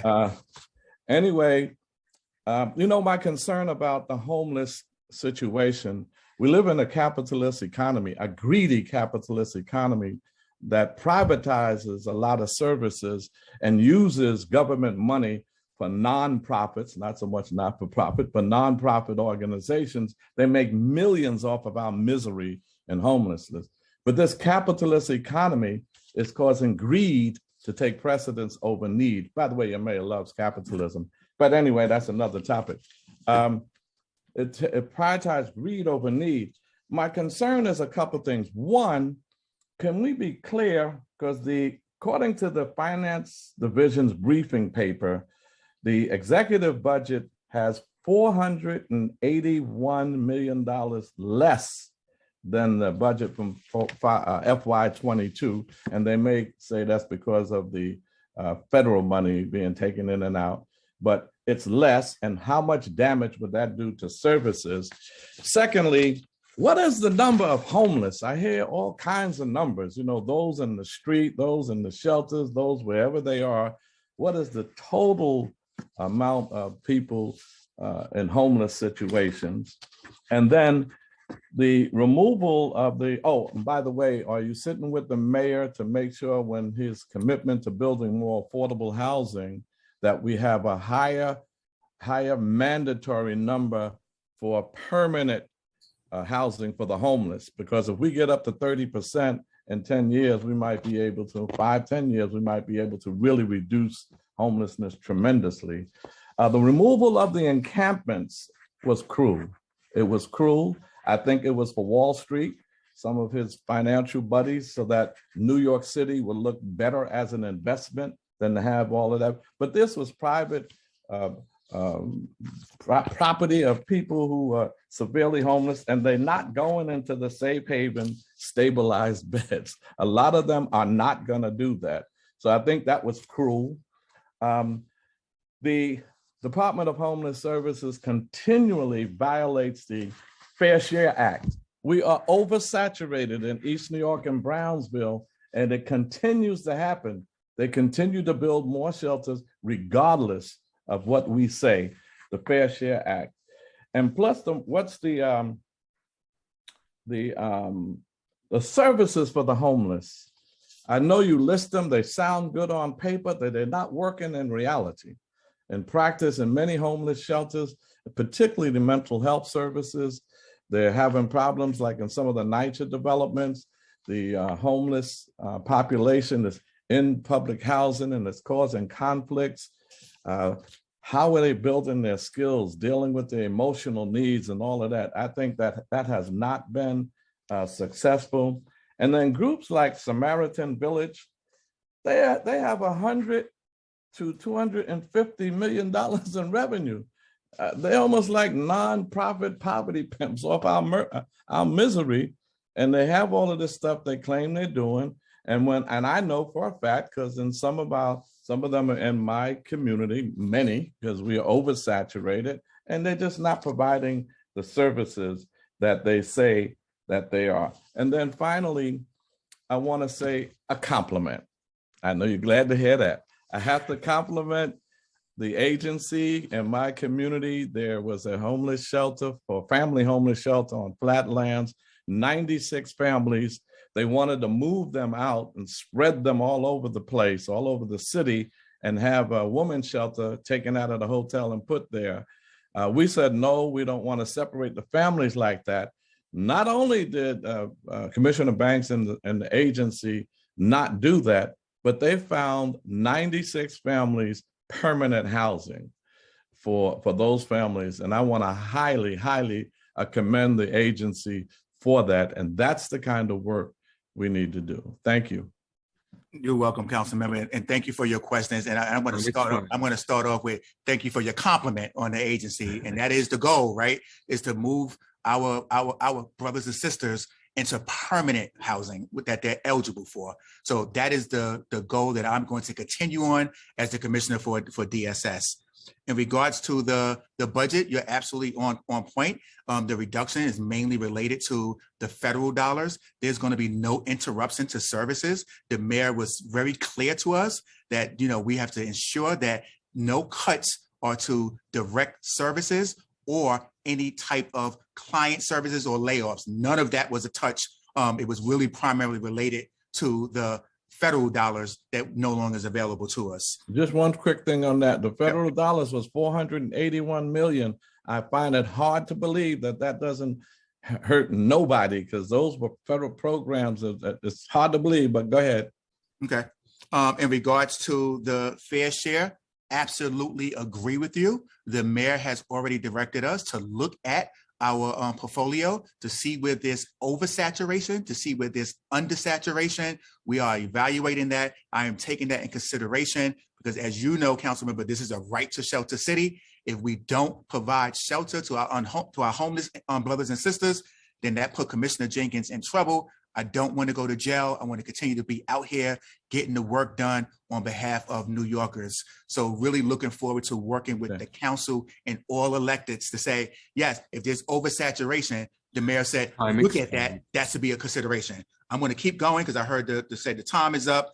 The services for shelter, totally agree with you. Working with Administrator Carter to look at those services. I don't know if you know my story. At one point in time, my family and I lived in a shelter. So I know services are extremely important. So looking at how are we addressing services to the adults, but I'm really focused on those kids. Because when I was in shelter, I don't recall any attention being paid to my mental health.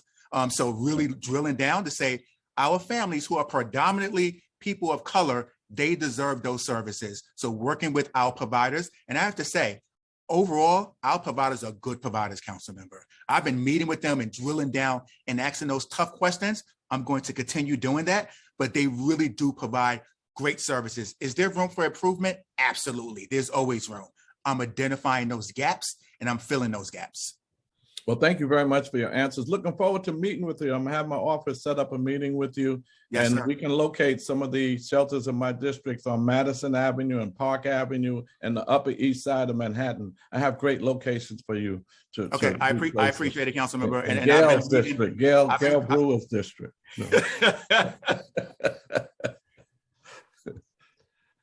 Thank you. And next we'll call on Councilmember Osei.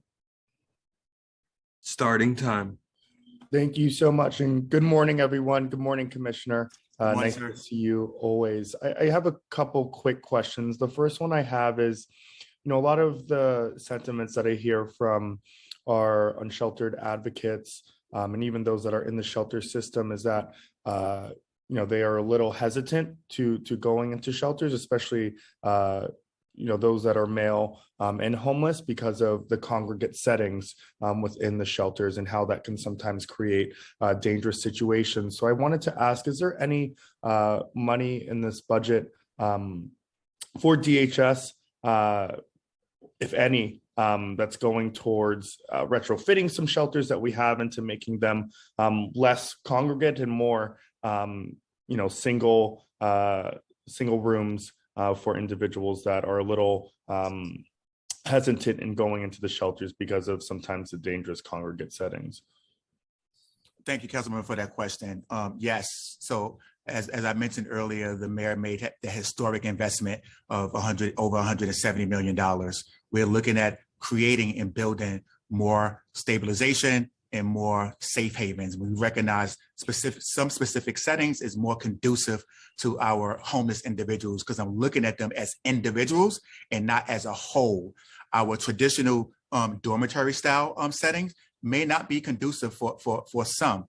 But as I said, also, we are a right to shelter city. So we still have to ensure that we have shelters and we're building shelters. The difference in this administration, council member, is that we're building purpose-built shelters. We don't want to retrofit and just put people into a box and we know it's a square. So we want to make sure that as we look and we're working with our providers, that the settings are appropriate. So if it's appropriate, which is not that the whole dormitory style, which dormitory style works for some, but not for all. But if it's purpose-built, we recognize that's a better way to go. Amazing. Thank you so much for that answer. And just the other question that I have is, how much of the budget is dedicated to getting housing counselors and staff for the shelters? So that particular question, I have to get back to you on, and I would do that today because I know we do have it. But I'm going to see if one of my colleagues do have it, if Ellen or Jocelyn has that number.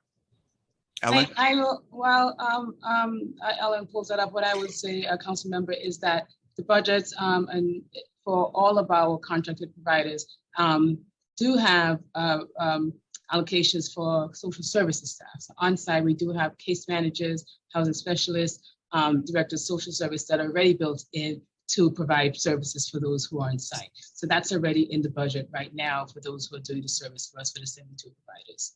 In terms of specifics, I don't have that number, and I don't know if Ellen has that. All right, I would would love to get that number back by the end of the day. But thank you so much. Thank you so much, Commissioner. Councilmember, looking forward to meeting with you as well. Yes, likewise. Okay. Thank you, Councilmember. Next, we'll turn to Councilmember Brooks Powers. Starting time. Thank you and good morning, everyone. It's good to be here. Thank you, Chairs Ayala and Brandon and the committee staff for facilitating this morning's hearing. And also thank you, Commissioner Jenkins, for your testimony. Just a few questions, but first I'd like to acknowledge in the short time that you have been in your position, you have been a true partner to my district. And I just want to publicly acknowledge that and thank you for your partnership. And while we have a long road ahead, especially as we look to have greater equity across the city, I am pleased at what I've been able to see thus far. So I just have a brief question for you. The council requested an additional $41.6 million to expand domestic violence shelter capacity, but no funding was added in the executive plan. Survivors of domestic violence are often in extremely unsafe situations and are most in need of this housing resource and other critical sources of support. Can the agency discuss how they plan to meet the needs of these survivors, given that the shelter system currently has insufficient capacity? Thank you, Majority Whip Brooks Powers. And I have to say, it's been my pleasure as well working with you and your team, who has been amazing, respectful, reliable. And yes, we're going to continue to build on our relationship and not walk away or hide, because we know that we're working on behalf of your constituents, our fellow New Yorkers, to services that DSS provides. Look, in addressing the DV, we continue to evaluate and ensure that we have proper services. We have a vacancy rate within our system. It's relatively low. We make sure that we have available emergency beds, tier 2 beds to meet the demand for our vulnerable population. We want to make sure that the survivors are receiving the services that they so deserve. Just yesterday, I was in Queens at a ribbon cutting for a DV shelter. So it was a wonderful one because we opened one up where pets friendly, so survivors can go there with their pets. We're going to continue to explore and see how we can improve our services and make sure that it's available. So again, when the need arises, and if it arises, we always, as we do, is work with OMB to ensure that we have proper funding for it. And does DSS work also with like some of the community-based organization like the Safe Horizons? And is there a level of coordination with the mayor's office to end gender-based violence as well, around meeting the need for domestic violence survivors? Absolutely, Majority Whip. This administration, the Adams administration, don't believe in working in silos. So we are definitely working with our sibling organization, NGBV. We're working with community-based organizations to leverage the services that's out there for our clients. So again, not working in the silo, but working in partnership with others to ensure that our clients receive the services they deserve. And my last question around this is, with the coordination, do you feel like there is a fiscal gap that exists in terms of meeting that need for the domestic violence shelter capacity? And how are you offsetting that? Do you get the data from them? Like, what does that coordination look like to ensure that fiscally that the city is in a good place to address the housing need for this population? Myself and my agency work closely with Commissioner Noel over NGBV. We are in close communication. We're in close contact. We are doing an assessment and evaluation. When the need arises, if we need to go jointly to OMB, we will. But again, just having that open communication and not working in those silos to make sure that we have available funding and services. And when we identify new services, we're going to, have that conversation, and if needed, work with OMB as well. This is a really good administration, and I'm not just saying that because I'm in it. I see the difference. I see the collaboration, and we're going to continue in that path.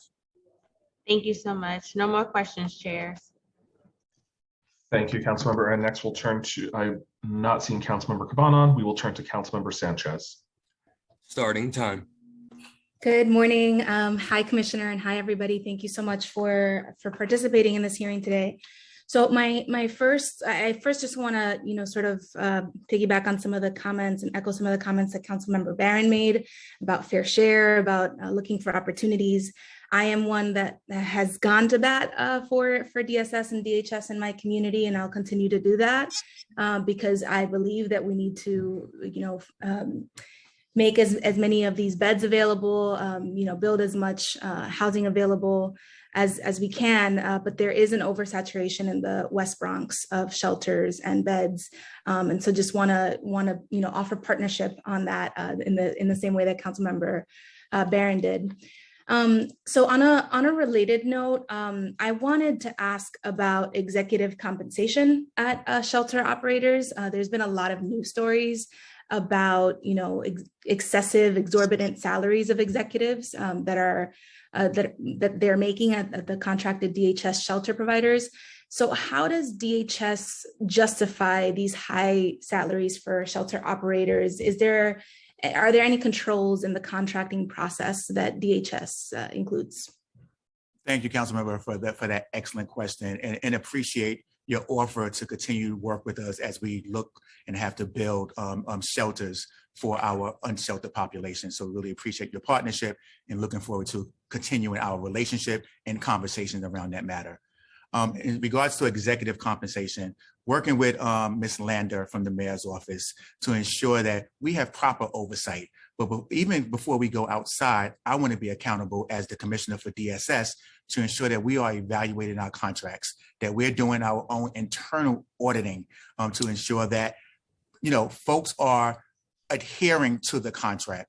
And I have to say again, for the vast majority of our providers are doing the right thing. And when we identify, through our audits that someone is going off the rail, we have our corrective action plan. We sit down with those providers because our providers they really come into this business because they want to help.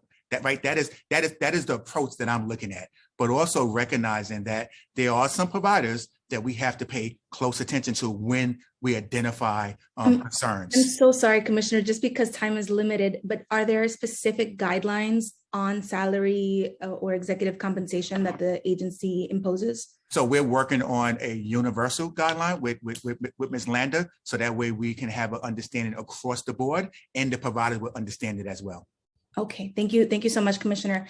And then my second question is about the implementation of Local Law 53, which passed in last year's, at the very end of last year and went into effect in November of last year, which required for the city to work with non-for-profit organizations on the ground on tenant outreach and education.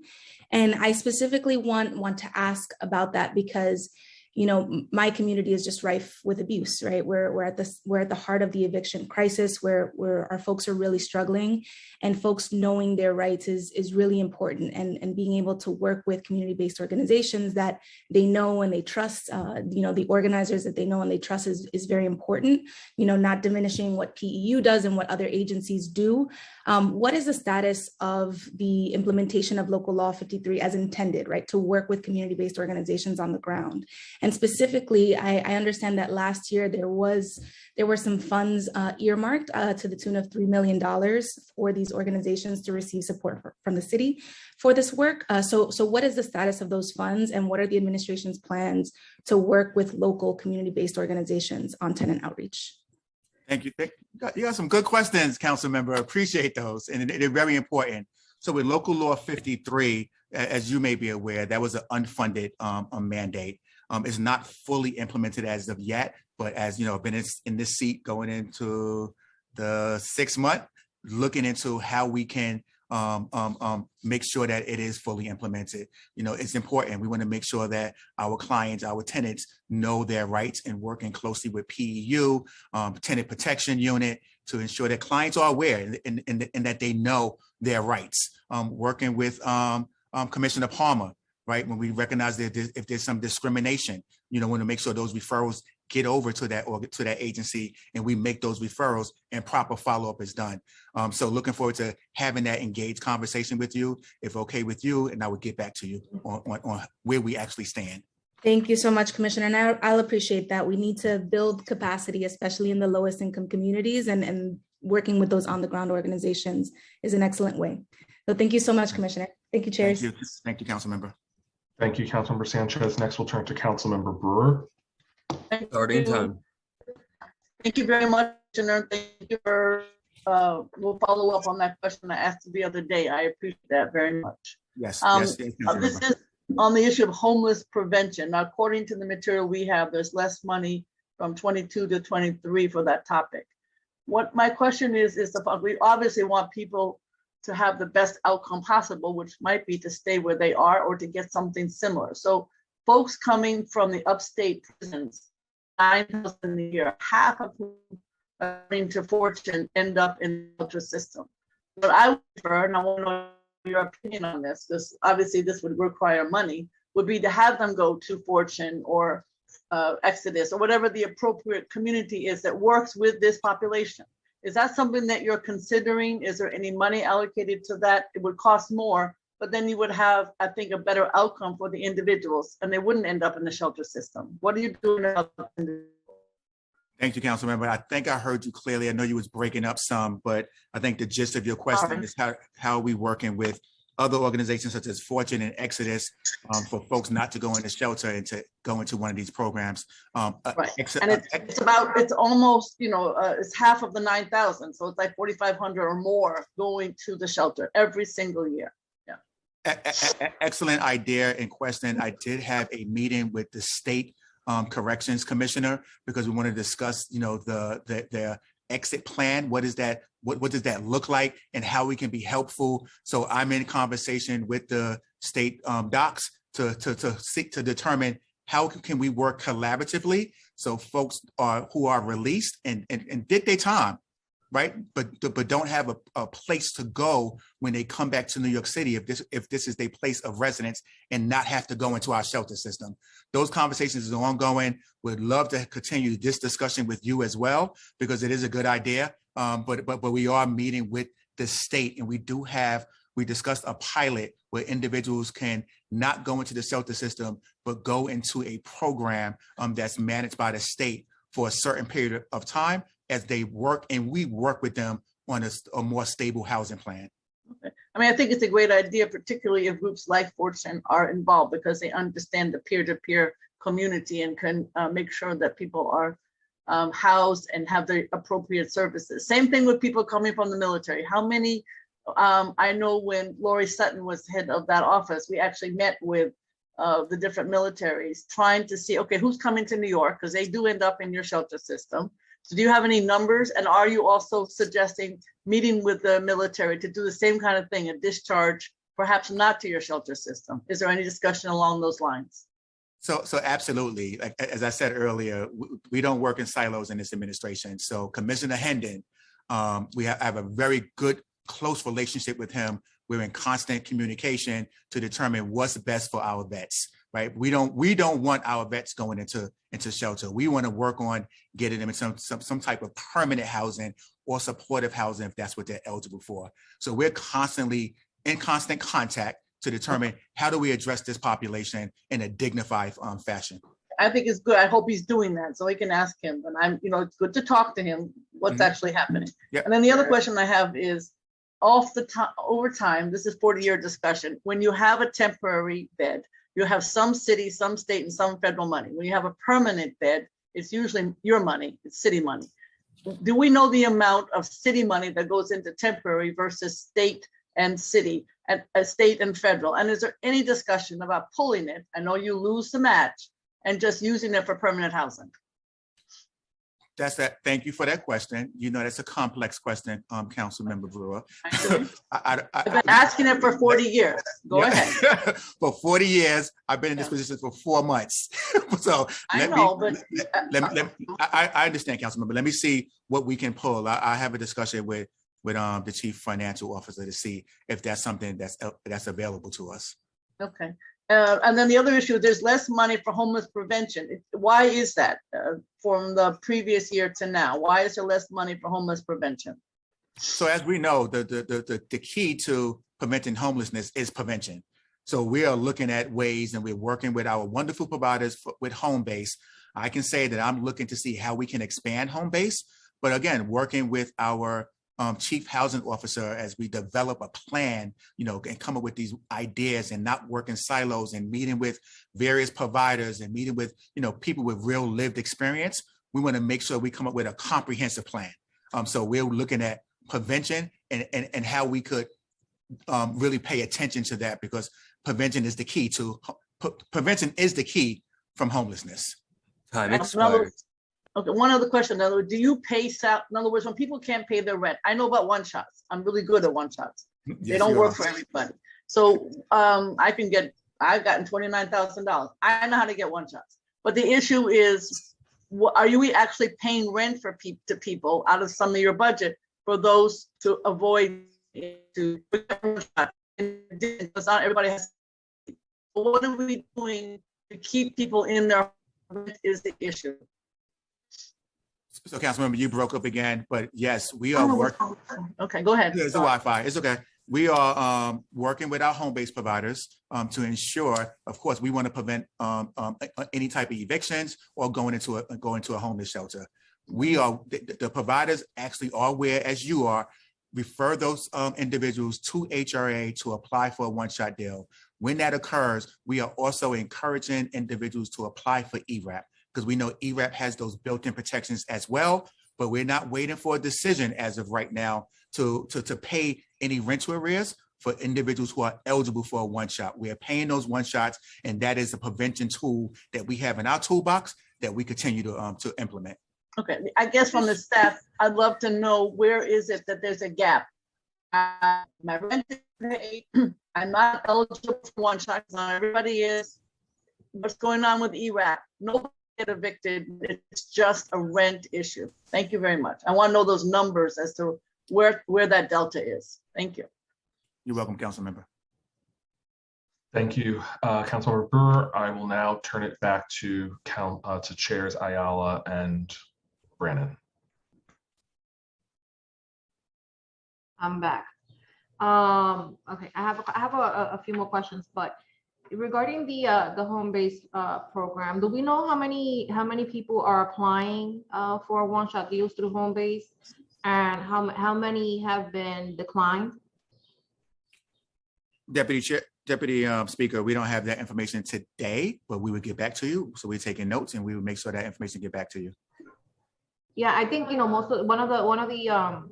the biggest complaints that I get from people that are going to the home-based program, I guess, is that if the arrears are too significant, then they pretty much are putting it on the responsibility on the renter to kind of go out and try to get funding from a host of other resources like Catholic Charities or other groups that maybe give 500 here, 1,000 there, which it's time consuming and just pretty annoying, right?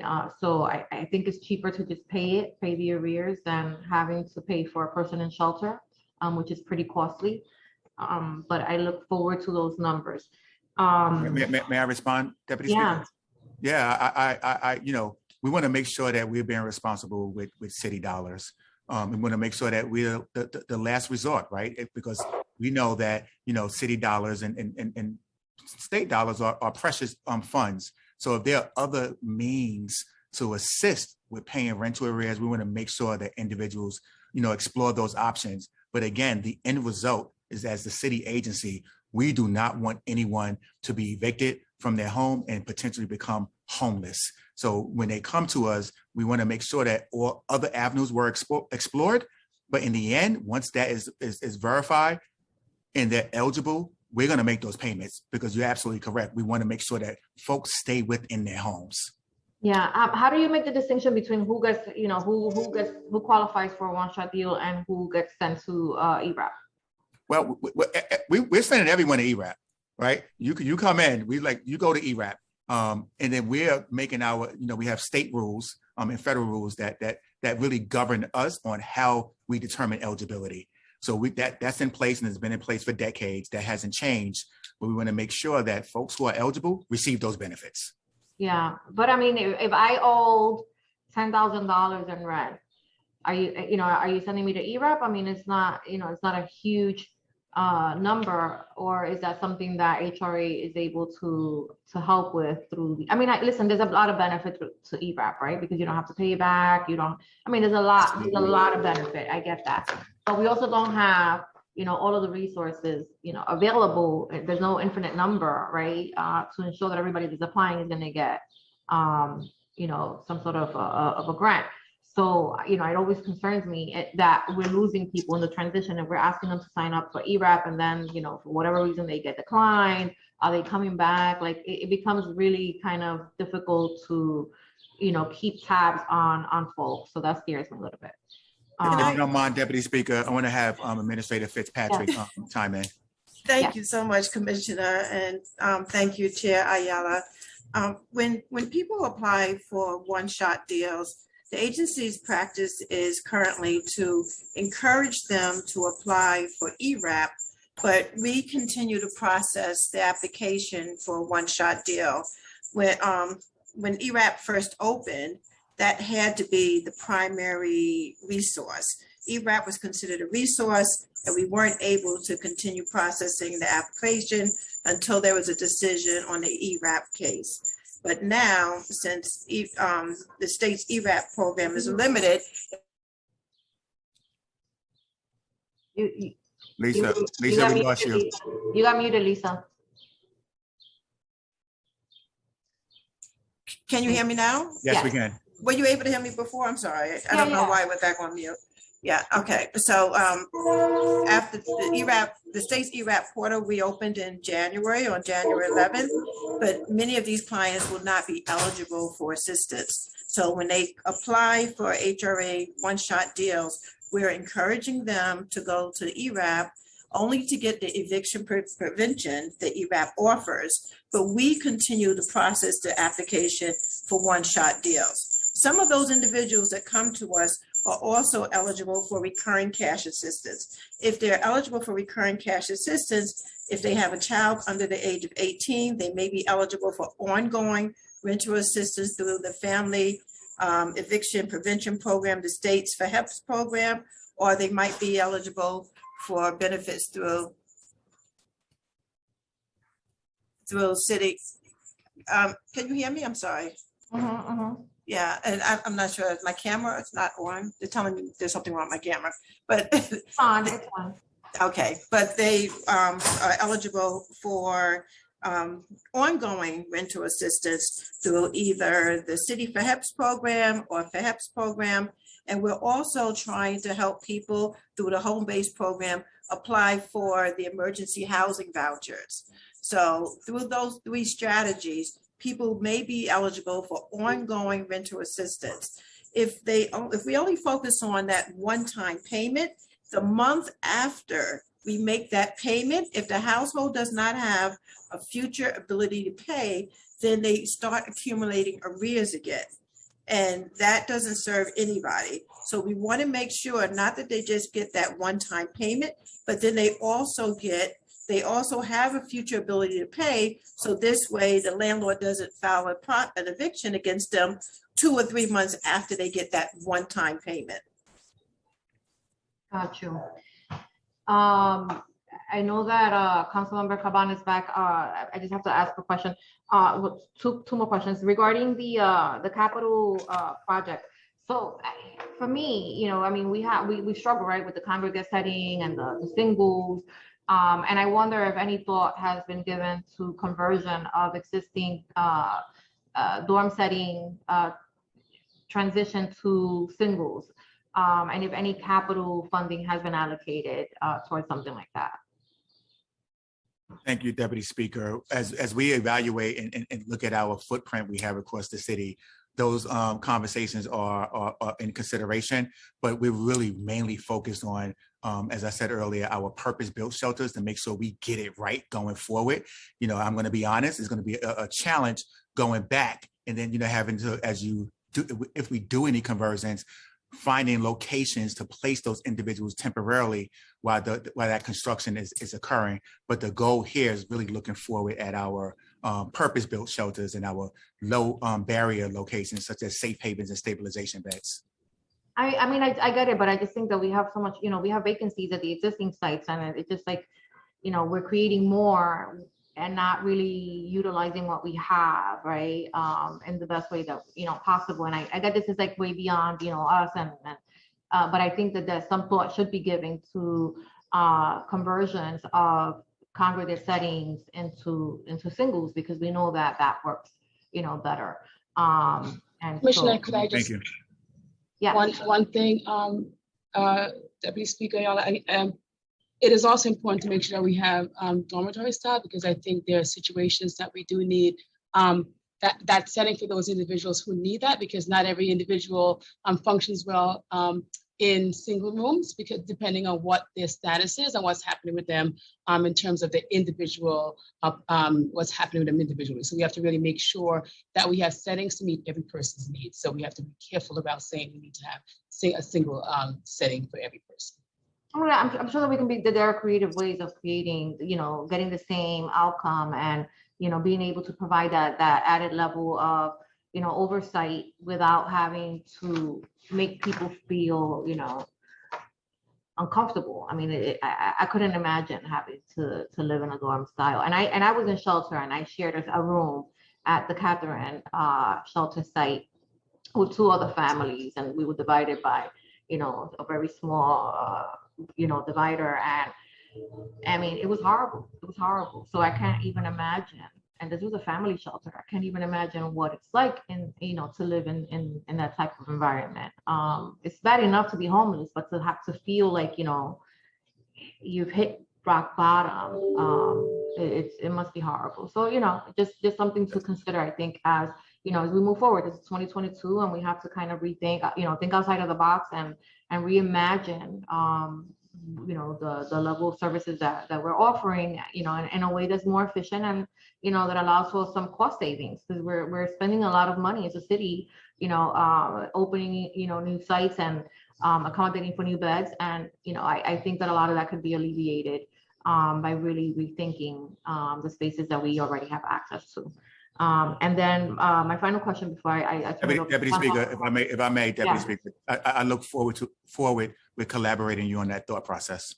Yeah, I think, I would appreciate that. The final question is really regarding the cost of the street sweeps of homeless encampments. We've been having some difficulty trying to ascertain like who has complete oversight, under which agency, like, are we budgeting, for these services to be rendered?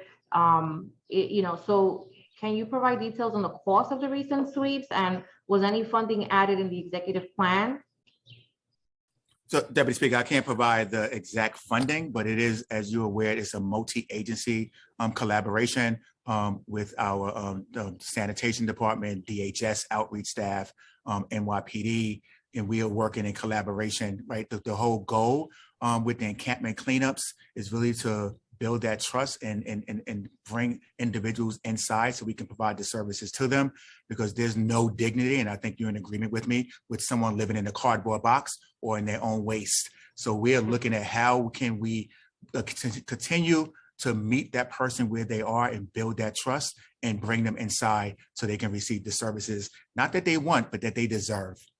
Yeah, no. And I agree. I don't want anyone sleeping in a box, but I want to know how much city funding we're utilizing to do that work, and exactly which agency is getting has access to those dollars, because those are public dollars, and we should have a clear accounting of exactly how much money is going into these sweeps. And we've just been having a difficult time with the different agencies in terms of what percentage of those funds, if any, is actually going towards that work.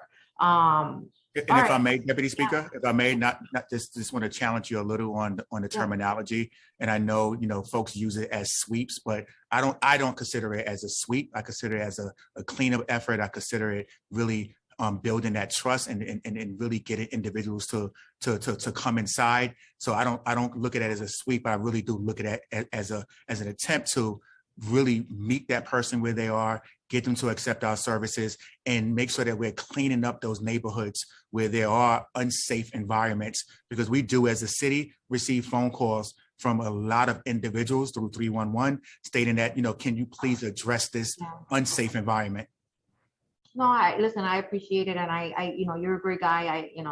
I think very highly of you, and I know that you have the best of intentions, but, I think that to deny that is, that the sentiment that these are sweeps to some people, right? It's an accurate description of, of what's happening. And so I get it. I get what you're saying. And I really appreciate you and all of the effort that you put into this. I've seen you out there, on weekends, at night, and I really appreciate that, because I think that if you actually, in order to lead effectively, you need to kind of be there and live it and see it for yourself, so that you're better able, more not only connected to what's happening on the ground, but better able to assess, where we could be doing better. So thank you for that. And I want to acknowledge that Councilmember Caban was here. She had a question, and I would like to recognize her.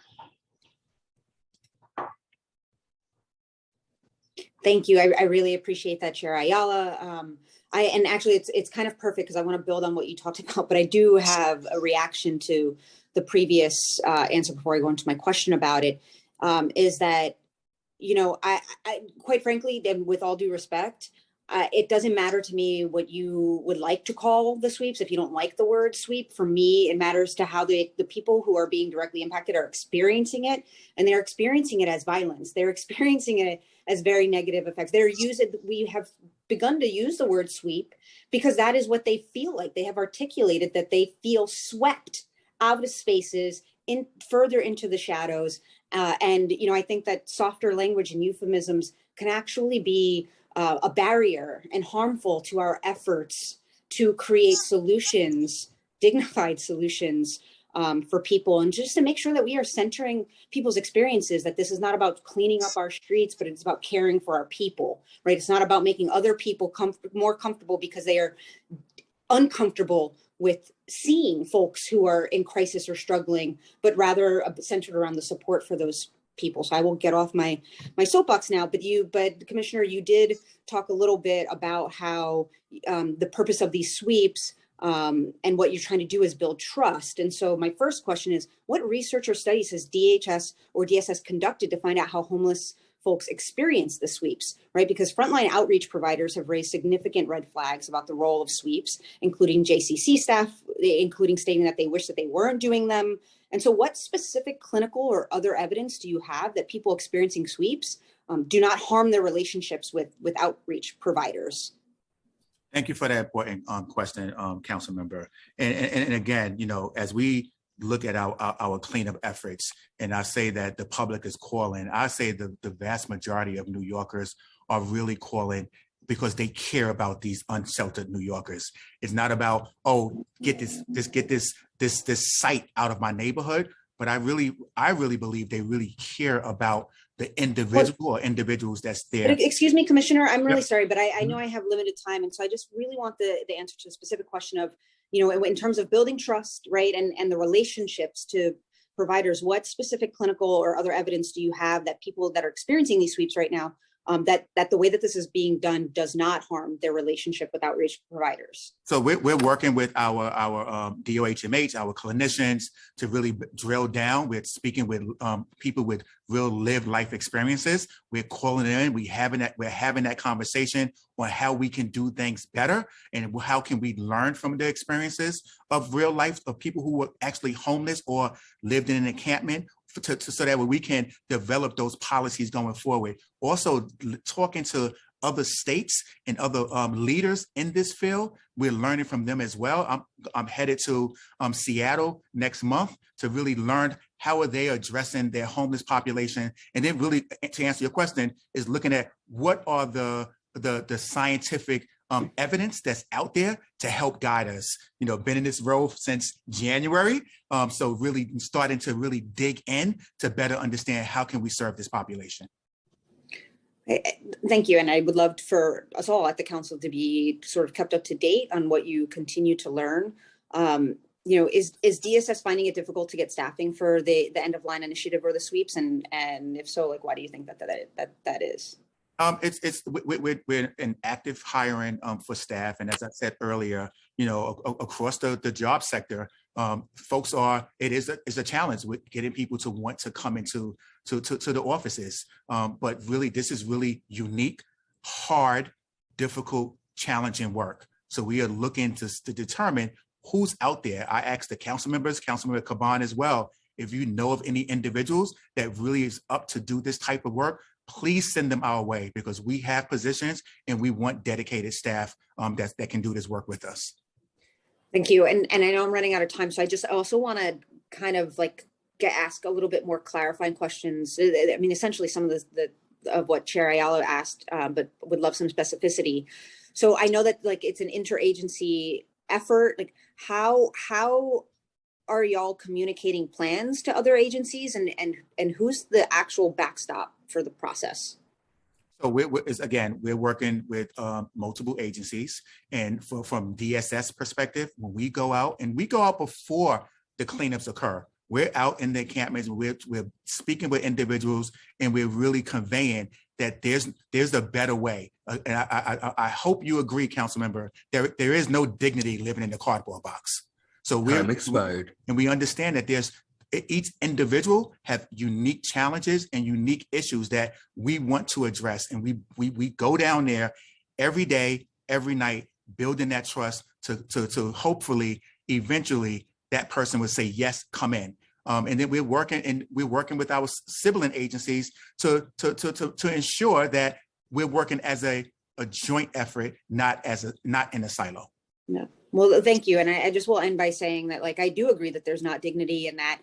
And, I think that there's dignity in a housing first approach, right? And then there's significant evidence backing up that approach works. And specifically, it's dignity in permanent housing directly from the street without requiring access to stabilization or congregate settings or things like that. And that should be our city's aim. Thanks. Thank you, council member.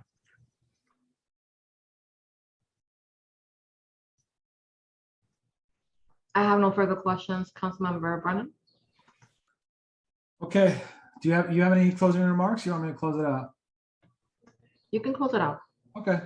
Commissioner, thank you. I think, I want you to see the council as partners here in this work. Obviously, we're focused on how these tax dollars are spent.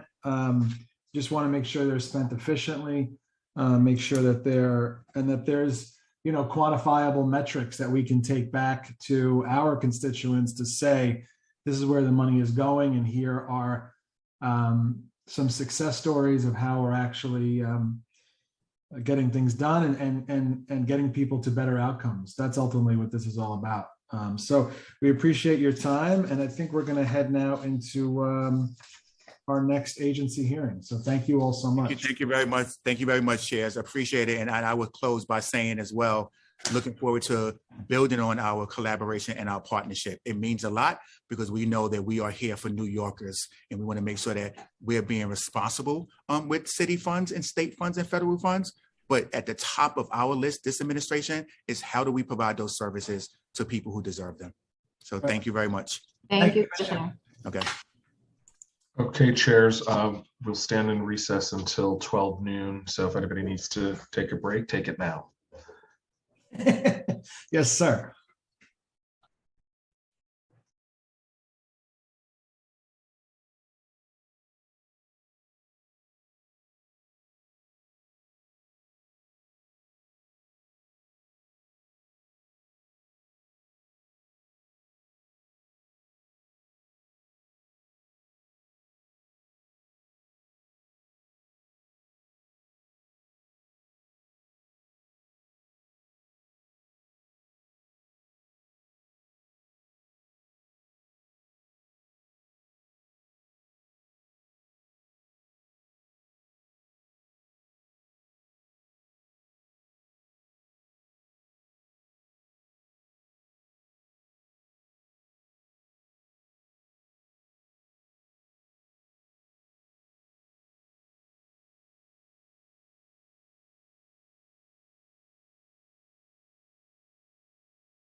Good afternoon to the members of the administration. If you'd like to use this time to test your audio, you may. Morning, Sergeant. Good morning, Commissioner. Picking you up loud and clear. Thank you. Good morning, Sergeant. Good morning, First Deputy Commissioner. Thank you. Sounding loud and clear. Good morning, Sergeant.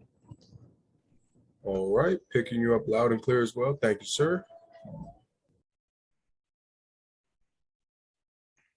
Okay.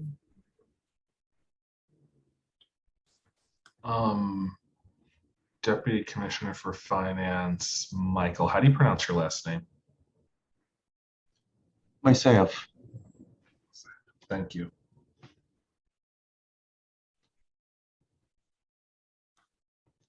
Okay. Deputy Commissioner Gendel, would you like to test your audio? All right. Good morning. This is Stephanie. Good morning. Picking you up loud and clear. Thank you so much. Thank you.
Chairs Brandon and Ayala.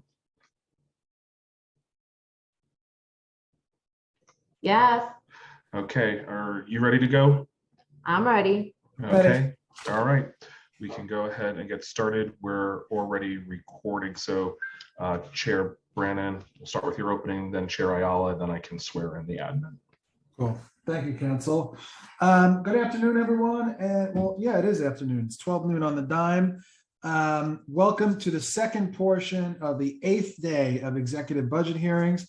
My name is still Justin Brannon, and I think I am still the chair of the Finance Committee. I'm joined again by my colleague, Deputy Speaker Diana Ayala, who is chair of the Committee on General Welfare. I'm pleased to welcome Jess Danhauser, Commissioner of ACS. Thank you, Commissioner, for you and your team for joining us today as we delve deeper into the executive budget for ACS. For those of you watching at home, ACS stands for the Administration of Children's Services. ACS's projected FY23 budget of $2.7 billion represents 2.7% of the city's proposed FY23 budget. ACS fiscal 23 budget increased by $12.3 million from the preliminary plan. The increase is the result of several actions taken, most significant of which are a new need recognizing state revenues for fair futures and baselining state revenues for the indirect cost rate initiative of $6.5 million. There are noteworthy swaps of $35 million in state funding for city funds in FY22 and $60 million in federal funding for city funds in FY23 related to the end of the Title 4E foster care waiver. These swaps offset each other and have no impact on ACS's budget. My questions today as chair will focus on childcare funding, the state and federal budget risk, and secure detention facility renovations. I want to thank Dan Krupp for his hard work on today's budget hearing and everyone behind the scenes who make these hearings possible. I'm now going to turn to my co-chair, Deputy Speaker Ayala, for her opening remarks. And your favorite council member. And my favorite, sorry, I'll add that. I want the record to show. Good afternoon, Commissioner. I'm Deputy Speaker Diana Ayala, Chair of the Committee on General Welfare. We will now hold the committee's joint hearing on the fiscal 2023 executive budget for the Administration of Children's Services, or ACS. Thank you to Finance Chair Brennan for his leadership and partnership throughout this budget process and during these hearings. A reminder to those watching to please take note that members of the public are invited to testify next Wednesday, May 25th. Now you may visit the council.nyc.gov website to learn more. Welcome to Commissioner Dan Hauser. Our work continues to protect and support New York City's children and families. ACS is the city's leading agency on child welfare, and the work it does lies at the intersection of poverty, racism, mental health, housing instability, and the availability of community level resources. We must be laser focused on building the infrastructure of care, compassion, and treatment that is needed to help families thrive. ACS's fiscal 2023 executive budget is $2.74 billion, an increase of $12.3 million, or 0.05% from the preliminary budget. The increase is the result of two main actions: a new need of $5.3 million baseline state revenue for Fair Futures and $6.5 million in state revenues added to the indirect cost rate initiative. Following a program to eliminate the gap in the preliminary plan that removed 227 positions, the executive plan makes no further savings in fiscal year 2023 or the outer years.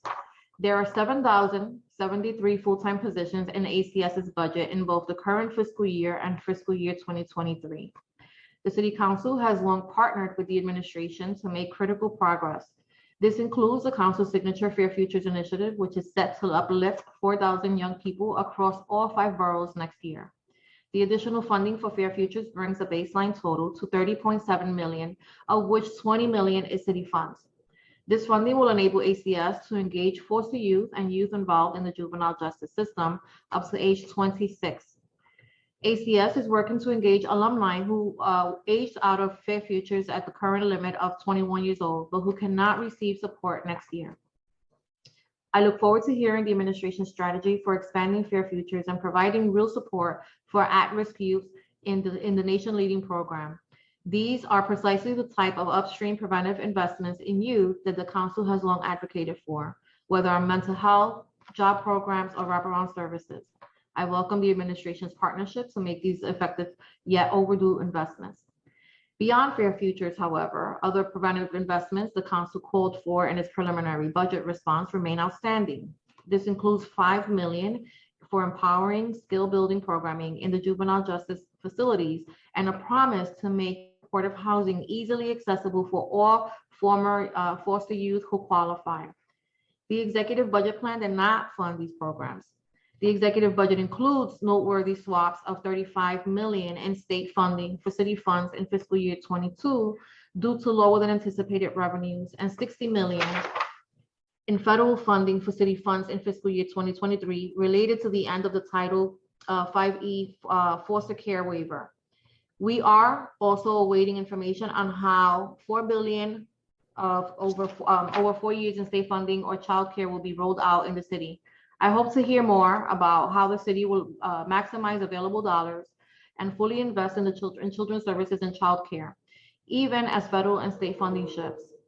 Finally, ACS's capital commitment plan for fiscal year 2022 through 2026 totals $527.3 million, $16 million more than the preliminary capital commitment plan.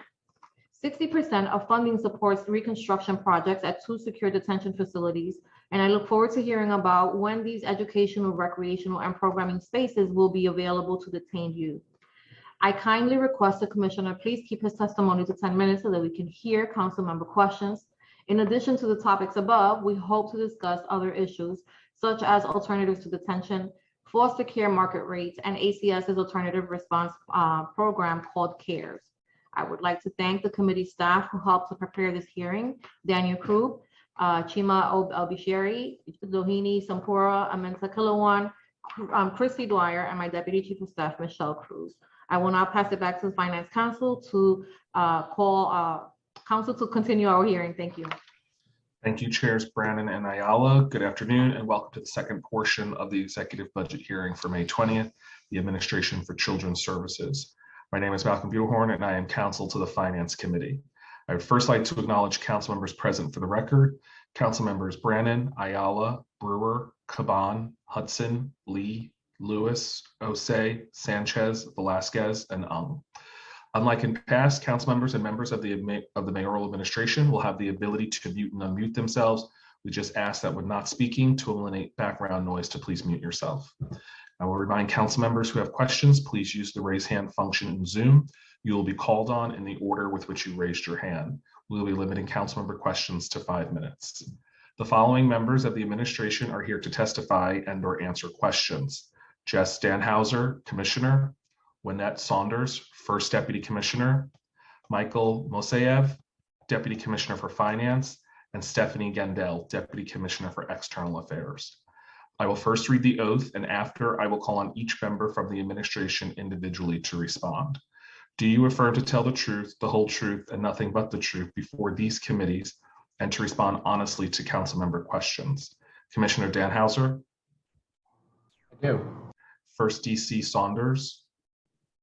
I do. DC Mosayev? I do. And DC Gendel? I do. Thank you. Commissioner Danhauser, you may begin when ready. Thank you. Good afternoon, Chair Ayala, Chair Brannon, members of the General Welfare and Finance Committees. I am Jess Danhauser, the Commissioner of ACS. With me today are Wynette Saunders, our First Deputy Commissioner, Michael Moiseyev, Deputy Commissioner for Finance, and Stephanie Gendel, our Deputy Commissioner for External Affairs.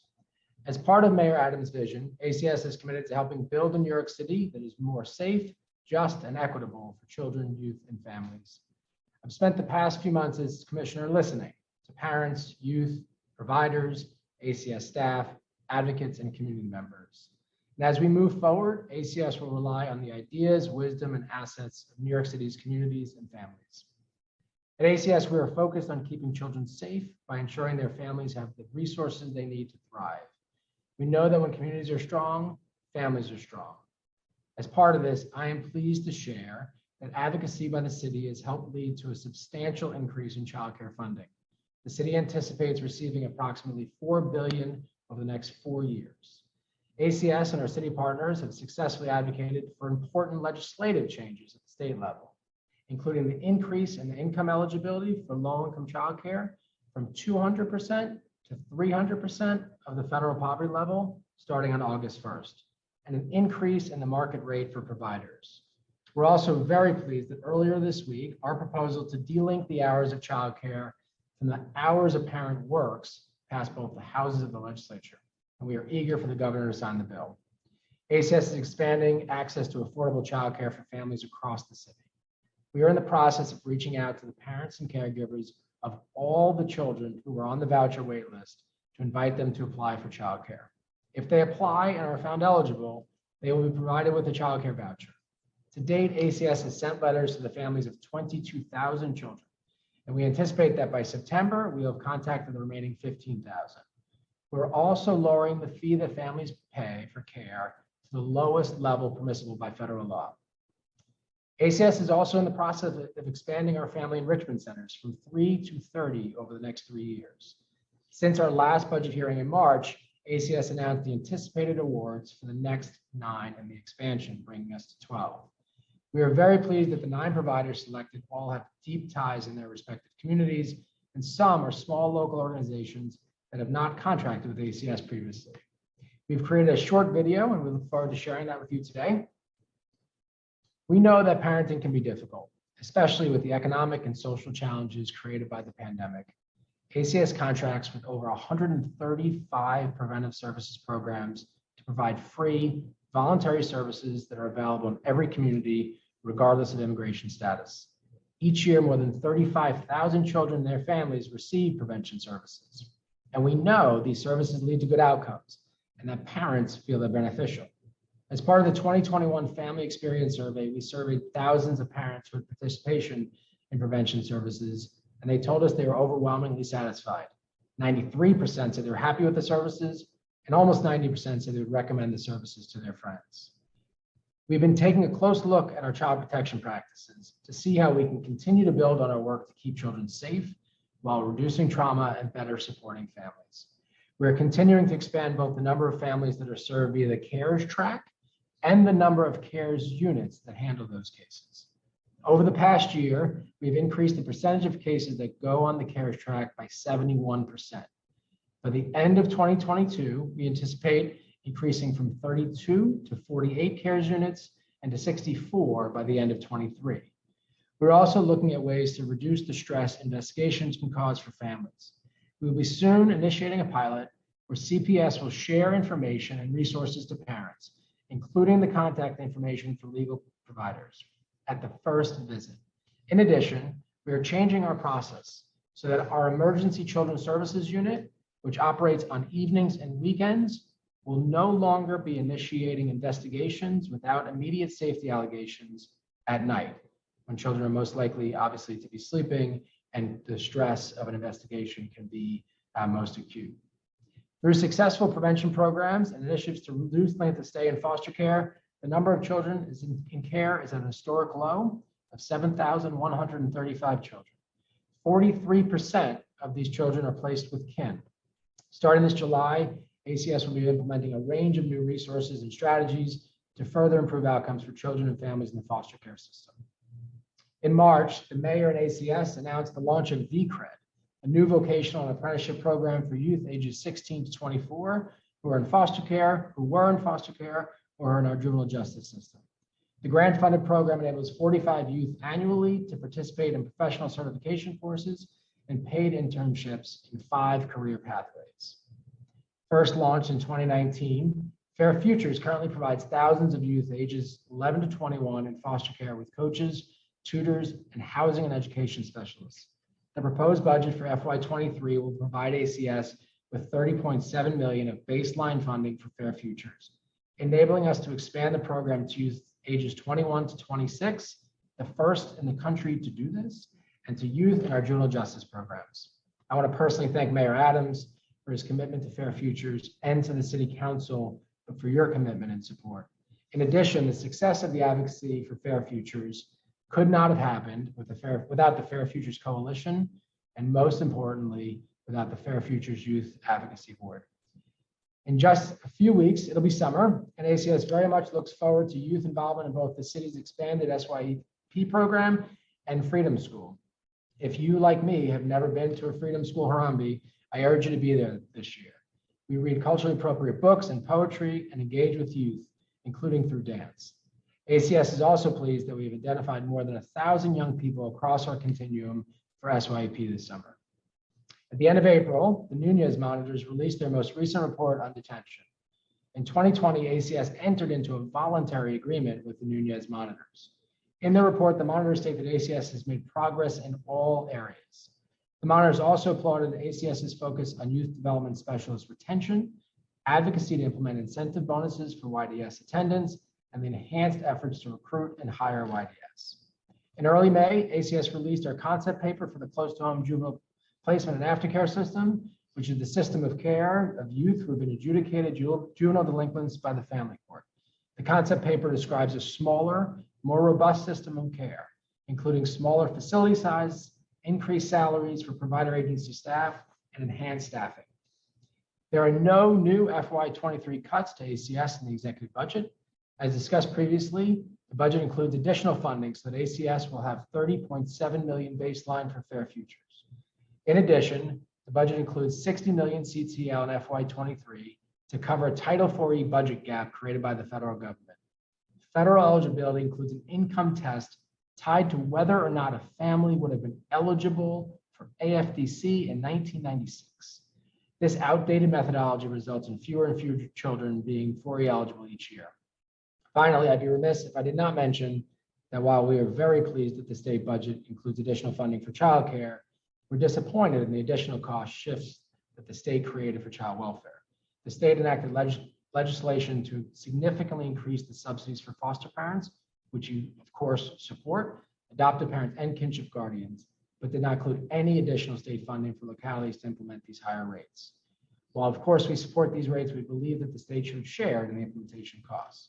And finally, while we're pleased that the state included a 5.4% COLA for foster care providers and some funding for it, we're disappointed the state did not include this COLA for the hardworking staff in our prevention programs.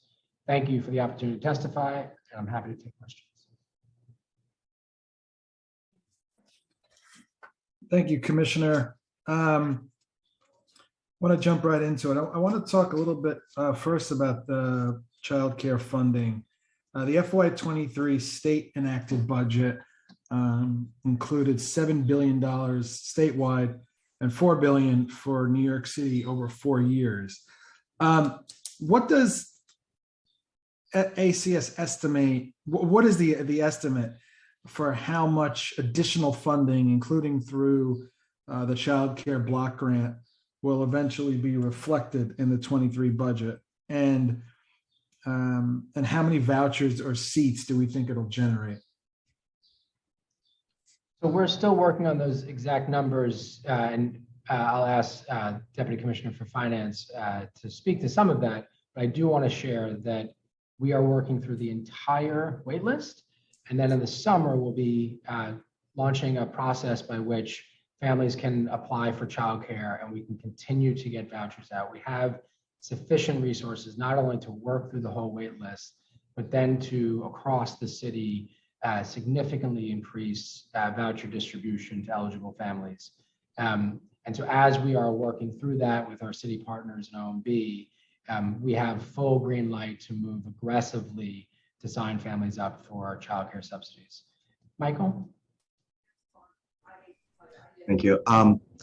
That's exactly right. We are still working through the exact number that will be available next year, but we are at a point where funding is sufficient and it all comes down to eligibility. And so we're really accelerating our efforts to determine eligibility, help families through the process. We've put some resources behind speeding up that process over the past year. And so without question, there is substantial funding. I want to be careful about using an exact number, but as you can imagine, with $4 billion across 4 years, we're talking in the billion-dollar range in any given year.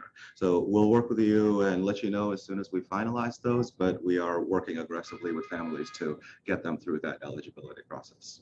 And do you have an estimate on how many more families you'll be able to provide vouchers with the newly expanded eligibility requirements? We don't have an exact estimate. It depends. The price of the voucher depends on age and depends on a number of variables. We can keep you updated on the number of families that we are signing up and enrolling and providing vouchers to, and the number of families that apply. In addition to obviously being able to outreach across the city, the new legislation that changes the income eligibility, I think, is also going to allow for a lot more families to qualify. And we are also trying to really shore up providers by increasing the market rate and to lower the costs on families as well. So we can, I think the best way we can continue to keep you updated is to look at actually who is applying over the course of the next several months, and then show you sort of the cost of that depending on the age of the children applying, for the families who are applying. I mean, how many seats do we estimate would be generated over the next 2 fiscal years as a result of the 2 child care tax credits? We don't have that estimate for you, Chair Brennan, but we can work with our city partners to try to provide it to you. Okay. Yeah, I mean, you haven't been able to give me one number yet. So I need to get these numbers. The only numbers we know are the $4 billion. We don't know how it's being spent. We need timelines on this stuff. We need to know how it's being spent efficiently. So we'll follow up with you on that. Let's I don't know talk if it would about, be helpful to talk about the difference between a childcare voucher and a contracted childcare seat, but just to be clear, ACS administers the childcare voucher system, and so a parent takes the voucher wherever they want to go, and Right. DOE administers the contracted system that would be expanding capacity for seats in a contracted system. so even for some of these estimates, when do you think you'd be able to get them to us? We'll work with our city partners and get back to, I think, just on average, want to give you that it's about $9,000 for each voucher. That's on average of what we've experienced in the past for applications. But we'll continue to work with our city partners and get you the answer as expeditiously as possible. And just to quickly amend that, we've been working through the implications of the new market rate. This is really hot off the presses in the last day or so. We're very excited about the higher new market rate numbers. It is looking like the cost will be now somewhere in the $13,000 range going forward. We're finalizing those numbers, and we will have a lot more for you in the coming weeks. Okay, yeah, I mean, so we'd like to, just to recap, we'd like to know how many seats, just an estimate of how many seats we think will be generated over the next 2 fiscal years as a result of the 2 tax credits, and an idea of how many more families we think will be able to provide the vouchers for with the new, the expanded eligibility requirements. Let's talk about baby formula. So, according to the news, in the tri-state area, infant formula is over 40% out of stock. 30 members of the council's Women's Caucus wrote to the mayor this week demanding action to address the current baby formula shortage. This is a concern that's shared by the entire council, certainly not just the Women's Caucus, and all of our constituents, whether they're parents or not. The members requested tighter monitoring of price gouging, and in addition to whatever swift action we can take as a city to purchase the available formula. So how is ACS supporting families through the family enrichment centers or through other services or programs to ensure children's nutrition, and how many, and also how many families reach out to ACS for this type of assistance? So we are right now, to start, I want to share that in our Child Protective Specialist offices, we also, and a few of them have pantries now that are have adequate formula supplies, and they've been distributing. We also have a program across all of our Child Protective offices to get supplies and services, including formula, and so we're delivering it to families. I don't have the exact number. We have an adequate supply at our Children's Center as well, and we've been working with our providers, gift cards and other ways to make sure that we can make sure that families have formula. It's obviously a significant concern to us. We're also working with health and hospitals and have been encouraging getting messages out to community that formula is available through public hospitals, and we want to make sure that we can do anything we can for the supply that is available to get it to families.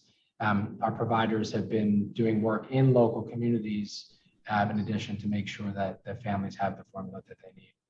What's the thinking as far as its impact on New York City parents and guardians? When do we think the crunch here will subside?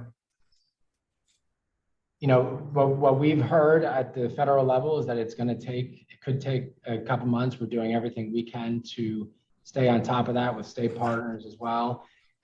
Obviously, anything that adds stress to families is something that we are concerned about and want to ameliorate as quickly as possible. I also want you to know that we do not see an absence of formula or as an issue for child protection. Our job is to, in those situations, get families the help that they need. And that's what our Child Protective Day program is working to provide. And so we're keeping a very close eye on this in preventive services and foster care. Obviously, also crucial that our Children's Center has adequate supply. And thankfully, so far, we're in good stead in that regard. Okay, I'm moving along to budget risk on the state and federal. The termination of the federal Title 4E waiver represents a major risk to baseline funding for ACS. And there's a cost shift to the city of 60 million in the executive budget for FY23. So what are the anticipated gaps moving forward? Do we anticipate it's going to be 60 million a year? We are looking at that with OMB. I think that is likely unless there is change at the federal level. This is a cliff that the federal government has created. The 4E waiver, Chair Brannon, as you mentioned, allowed for stable funding from the federal government. That sunsetted along with the Family First implementation. The parts of the Family First implementation are in place, but a major part around preventive funding is not in place. The state has put its plan for prevention funding, it's a statewide plan, into the federal government in preparation to begin to draw down federal funds. So it is a analysis that's going to require looking at how much in federal funds will come for prevention, and really important to us that OMB put the $60 million in the budget, which really allows us to make sure we can commit to our providers that the support that we put into the new contract extensions is there. And I can talk a little bit more about that later if folks wish. And how will the state foster care market rates impact ACS's budget? The state hasn't promulgated those rates yet. We are disappointed that they have not put any resources into our budget for those rates. Obviously, we are in enthusiastic support for additional financing for foster parents, for kinship parents, and for adoptive parents. But the state decided not to provide any additional funding for that, which is a real disappointment. So we are working with OMB. As soon as those rates are promulgated, we've told our providers and our foster parent networks that we will get those out as expeditiously as possible. It is a real commitment of ours, but we cannot give a fair estimate until we hear from the state what the rates are going to be. Okay, so is the anticipation that the administration would backfill the total amount that may be mandated by the higher rates? You're going to have to find a way to make sure that is funded. I think part of the, the $60 million that is put in helps make sure our budget is strong, and we're going to be working with OMB throughout the year to make sure that the funding is there to provide for those rates. Okay, with ARPA, what's the amount of ARPA funding in the executive plan? And I guess our concern is the risk from its lapse in FY25 modest, since a few ACS initiatives were supported with ARPA funds. Michael, can you speak to this? Yeah, the ARPA funding in our budget is actually very modest. It was just at one point being used to support the indirect cost rate initiative. I can make sure we send your staff the exact numbers soon, but it's actually a fairly small number. Just look it up for you. Okay. Just a couple more. So with regard to the secure detention facility renovations, so the total amount planned for reconstruction at detention facilities across the 5-year capital plan is 343.9 million, which represents about 60% of ACS's plan. Can you provide an update and timeline on the phase 2 renovations? And are there any design or construction milestones that are coming up? We just met an important milestone on the design front, where we were able to identify a vendor First Deputy Commissioner, do you want to speak to this? I do want to share as I'm passing to it. This is a really important capital project. It's going to expand vocational education, mental health, and family visiting spaces in our 2 detention centers, one at Horizon and one at Crossroads. We're also making sure that there are a number of milestones that are priority, including making sure that we move from sort of traditional keys to electronic keys. There's $17 million in the budget to make sure that we make that change. And I'll turn it to First Deputy Commissioner to speak to a little bit about where we are in the design process. Sure. So good afternoon, esteemed colleagues. I just want to start off by saying that ACS is committed to providing safe and age and developmentally appropriate settings for young people, regardless of where they may be cared for within our agency. As a result, the funding will be utilized to support improvements and expansions to spaces for education, vocational programming, as well as visitation areas for family and our youth. It will also support critical areas of functionality within each building, including but not limited to kitchen, medical, and mental health spaces. We just recently identified a vendor who will support us, an architecture firm who will support us in the development of the design. And we can share with you the timeline as it gets developed. Okay. How would education enhancements improve students' experience in detention after the renovations? And how much is budgeted for educational spaces? So go ahead. Sure. I can start off by saying that the majority of the funding is focused on expansion for programmatic space, which includes education. The education options would change tremendously as we're focused on vocational and focused on the number of older youth that are coming into our facilities. So it's really going to speak to the need that all youth may not be interested in traditional education. While we offer traditional education route, GED, we also want to be able to expand on vocational training that will include automotive, plumbing, carpentry, electrical.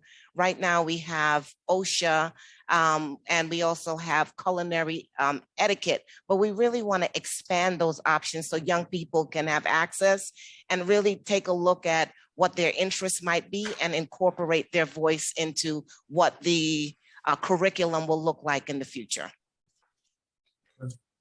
And last one from me. So the plan brings $12.2 million forward from FY 27 to 22. But does ACS anticipate that funding actually being spent this year, or will a future plan roll it out again?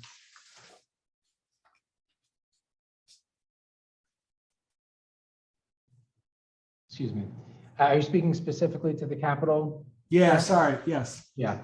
Michael, do you want to take that? Sure, absolutely. We will certainly do our best to begin spending it.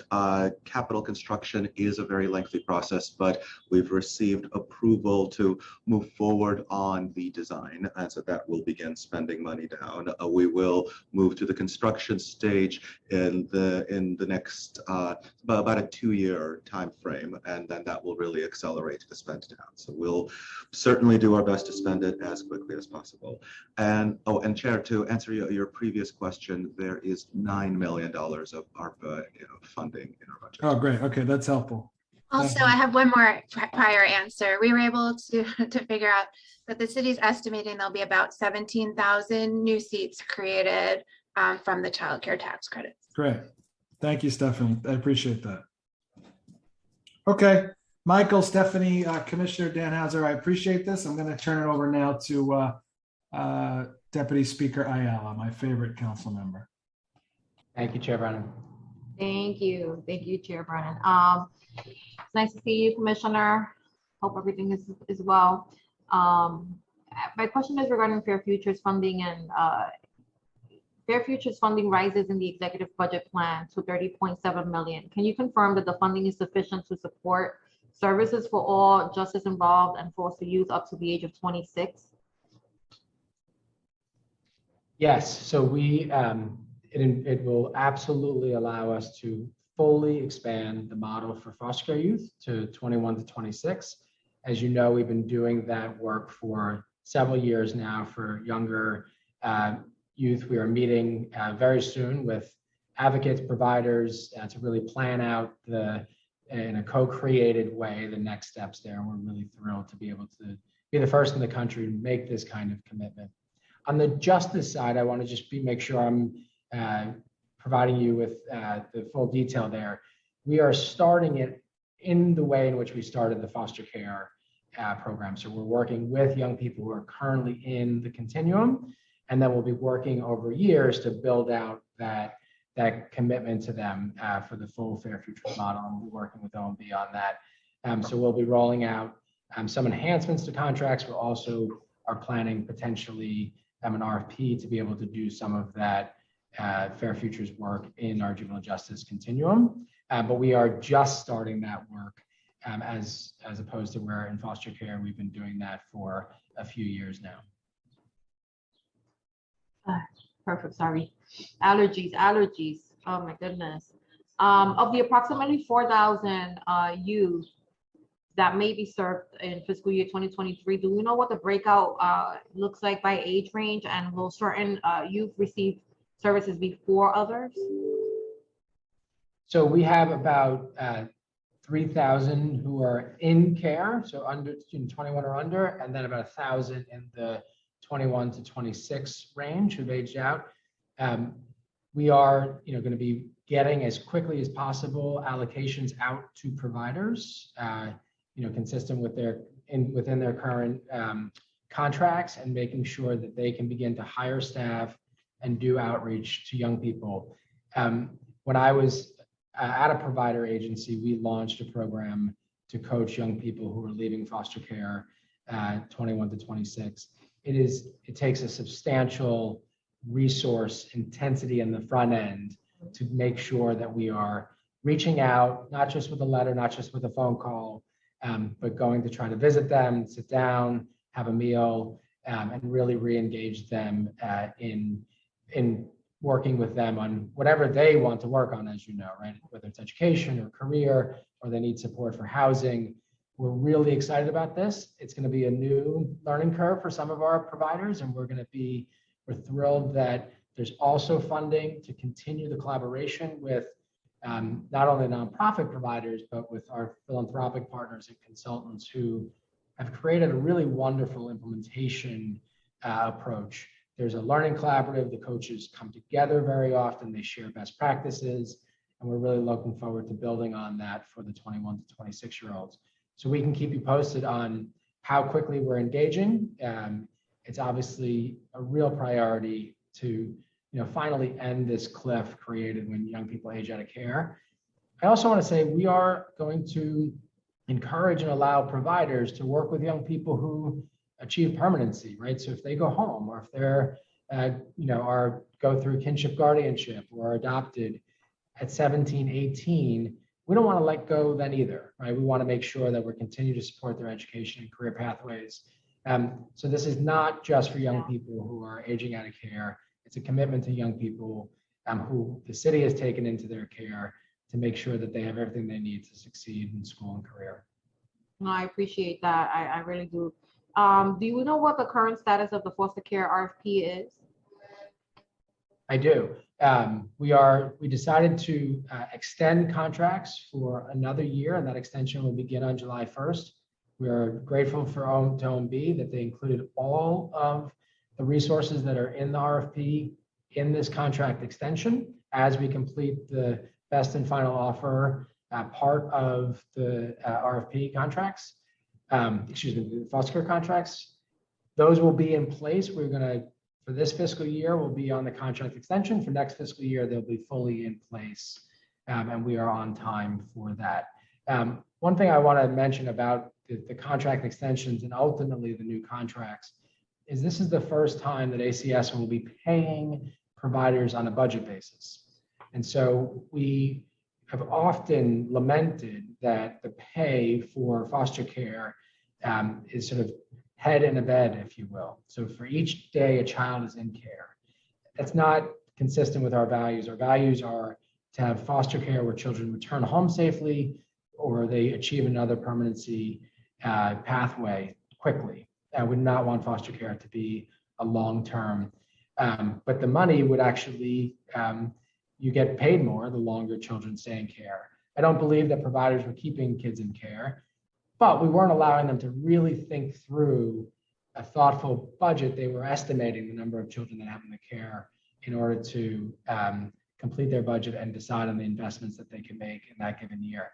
So moving to a budget basis is a complicated effort, and I thank Michael and his team for doing that and working with the state, but it's worth, we're making it complex on our finance team so it's simple for providers to make investments that'll work for families and for young people. When was the last time that the rates were adjusted? The last time that the MSAR rates that the state sets are adjusted on an ongoing basis. They depend on the spending of a particular provider in any given year. We're also trying to bring some consistency to that, but they have been adjusted on an ongoing basis. Regarding the family enrichment centers, we've discussed that we have been a longstanding council. It's a longstanding council priority, and it's excellent to see that the current administration follows through on the previous administration's expansion plans. What is the current status of the 9 family enrichment centers that are expected to open in 2023, and will they be open on time? We are on track. We are working with all of the providers to register the contracts on time. I just want to thank Deputy Mayor Williams-Isom and Deputy Mayor Wright and Mox and the controller and OMB, who's focused very, very significantly. I know this is also a priority for the council to make sure contracts are registered on time. And we've come together across city agencies to really make sure that we are aggressively moving this forward. We're working with any providers. We have a number of new providers to ACS, as I mentioned in my testimony, which we're thrilled about, who are going to be FEC providers that are really embedded in their local communities. And so we are working with them to, if they're new to us, to make sure that they understand our processes and get all the support they need to keep us on time. They will begin looking for sites, but the work begins even before that. There would be tabling at community events, going to community boards, meeting with local schools and service providers, and really getting the word out about the services that are available, but also the opportunity to join them in the planning for what the FEC in that local community will focus on and offer. As you know, these are co-designed with the community. And so that work will begin as soon as they identify their leadership, and they'll have the resources to do that starting in the fiscal year. I mean, that's great, but has there been any additional funding allocated to support the outreach efforts? There has. We have $100,000 for upfront costs. That's for a variety of costs, but this is a unique contract that really focuses on helping providers start up successfully. And so that $100,000 is an important part of it. So the first year budget will be $650,000 when an ongoing budget is $550,000. Is that just for outreach to providers, or does that include parents and community members as well? Across the board. Across the board. Okay. I'm so excited. We're gonna get one here in East Harlem, and we have one in the Bronx. That's excellent. From January 2022 through March 6, ACS assigned 12.9% of cases to CARES, which is ACS's alternative response program for child investigations where the child is not in immediate danger. Can you tell us what the percentage of cases that were assigned to CARES from March to today? And is ACS expanding from 32 care units today to 48 units by the end of 2022? Yes, we are. We're at about 13 to 14%. So we're a tick up, but and we continue to see not only the CARES units, we've seen the CARES units caseloads grow, which in this case is actually a good thing. And so they're around 8 or 9 now. And so we are working to continuously refer to CARES. We're working with our, what we call our applications team, which is doing the tracking to make sure that they're supported in their judgment about what goes down the CARES track and what goes to a traditional investigation. I mentioned in my testimony this change to our emergency children's services, which I think will also help because we will no longer be initiating nighttime investigations unless there are allegations of imminent safety issues. And so because we are not in, CARES starts with a phone call from the borough office, talking to the parents, letting them know about CARES, because it's a voluntary choice that the parents make. And so then the child protective specialist goes out after that phone call at an agreed upon time and begins to do the work with the family to assess safety, but also to assess all of the services that they may need or wish to avail themselves of. And so since we won't be initiating those investigations in the evening, the borough office can make that phone call the next day. And we think this also will help increase the number of families going to the CARES track. We are on track to continue to expand the units by the end of this year and have investments to be able to expand even further in the year beyond. Our hope in this next 18 months is to get to about 25%, 26% of all families that we receive investigations on to be served on the CARES track. What is the total cost of the fiscal 23 expansion at full impact? It's mostly a cost shift. So we are typically converting child protection specialists with experience in what we call our protective diagnostic units to CARES. I don't have the exact number for what the cost will be for the total 64, Stephanie May or Michael May, but it is a cost shift. It's sort of a reinvestment from an investigative approach to a CARES approach. Do you anticipate there's no actual new cost because we convert the regular CPS units into CARES units. Obviously they go through training, but we have training built into our budget separately, so there's no real new cost. Will the expansion impact the percentage of cases assigned to CARES? No, we are looking at caseloads for CARES similar to other CPS caseloads to stay under the national standard of 12. And we are anticipating that with the units that we bring online, we can, if investigations stay at about, if allegations and SCR calls stay at about the same rate, that we can get to that 25% with that number of units. Right. Moving on to juvenile justice. The council called for 5 million investments to provide innovative skill building programming in the secure detention facilities. How much is in the fiscal year 2023 budget for leadership building programming at ACS juvenile justice facilities? So this is really, really important to us. The programming that young people receive in our detention centers at Horizon in the Bronx and Crossroads in Brooklyn is vital. And we are working really hard right now to reimagine some of those services as older young people have become with us. And First Deputy Commissioner spoke to this a little bit earlier, and I'll ask her to speak a little bit more to it. But we appreciate the council's focus on this area.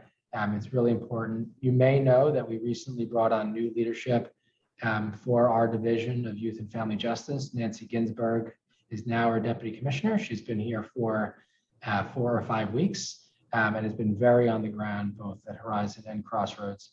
Nancy has a 30-year career at Legal Aid, working with young people and defending young people who are in our detention. And we are really, really pleased to have such a fantastic youth advocate there. She's working very closely with the Department of Education to re-engage young people in school, our young people in detention, similar to young people across the city.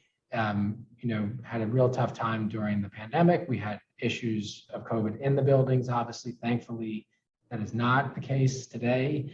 And hopefully we can stay that way. And so we're working hard around school. First Deputy, do you want to add a little bit about the programming work? Sure.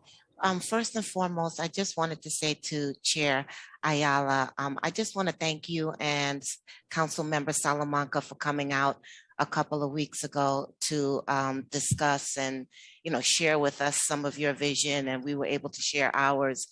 It was really an inspirational discussion we had, and it's still being spoken about. So thank you for that. Just to piggyback on what the Commissioner has stated with regard to programming at detention, currently we're doing a lot of discussions with our young people to really hear from them what they want, what they like, so that we can really make sure that we integrate into our current offering the things that they have interest in. Right now, some of the most popular programming includes music production, creative writing, of course, songwriting, culinary arts, art therapy, the cure of violence sessions with credible messengers, and horticulture. There are several discussions with our partners and DOE on how to continue incentivizing engagement. And we're really looking forward to continuing those discussions with many of our stakeholders and continuing to talk to our young people to make sure that we are offering things that they have interest in. That makes sense. That makes a lot of sense, right? You want to hear from them directly. You want to engage them in ways that, that they can appreciate. Commissioner, sorry. I was just going to add that we are looking forward to Freedom School and invite council members to join us. We're thinking, very carefully. Freedom School is the summertime schoolwork with the DOE. And I've learned in my months here that it's really a time where kids engage and enjoy and love school. And so the question for us is, how do you keep that momentum going into the fall? And so we are in the throes of planning for Freedom School, but also thinking about how do we make sure that becomes year-round levels of engagement for young people. And we think we have some good ideas, obviously, first and foremost, from our young people. Have you had conversations with OMB about funding for this type of programming? We have sufficient funding for this programming. We have had some real focus of late and OMB support to bring in additional program counselors, case managers, to make sure that we speak often, as we should, about the YDS and our special officers who are the front line in our detention centers.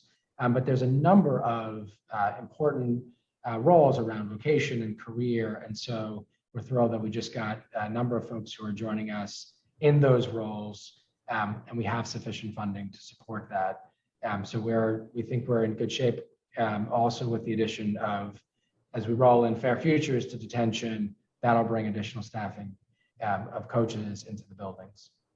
Now, the Alternatives to Detention program has no change in its budget in the executive plan. How many ATD programs are there, and why aren't we seeing any expansion?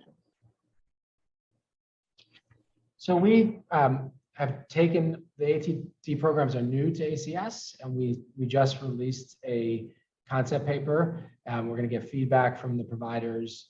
ATDs are part of a much larger continuum of preventive services.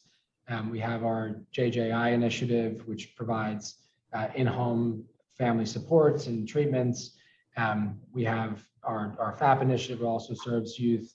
So it's part of a larger continuum. We would be happy to discuss work to continue to expand in the reach of those. At the moment, our focus is to make sure that those programs are fully utilized and outreaching to families. Like so many other things, Chayala, during the pandemic, utilization came down. And so our current focus is really around getting out to young people and communities to make sure that they know and can avail themselves of the services that exist. Is any of the funding allocated towards mental health for youth involved in the justice system? Yes, mental health is embedded in our JJI programs and the FAP programs. And just to clarify on ATD, it's one per borough at the moment. Okay. I have one final question. Speaker Adams was not able to make it, but she did have a question on the impact of children who lost parents during the pandemic. Our city residents continue to face continued risk of hospitalization and death from COVID-19. But for approximately 8,600 of our children, the impact of the pandemic will forever be felt as COVID took away their parents or caregiver. Parent or caregiver deaths due to COVID disproportionately impacted our city's minority communities, including Black, Hispanic, and Asian children. We as a city, as a community, need to come together to support these children during this difficult time. Does ACS know who these children are and what, if anything, is ACS doing to support the children and their families? So thank you for this question, Deputy Speaker, and to the Speaker for raising this. It is obviously taken a huge toll on many communities across our city.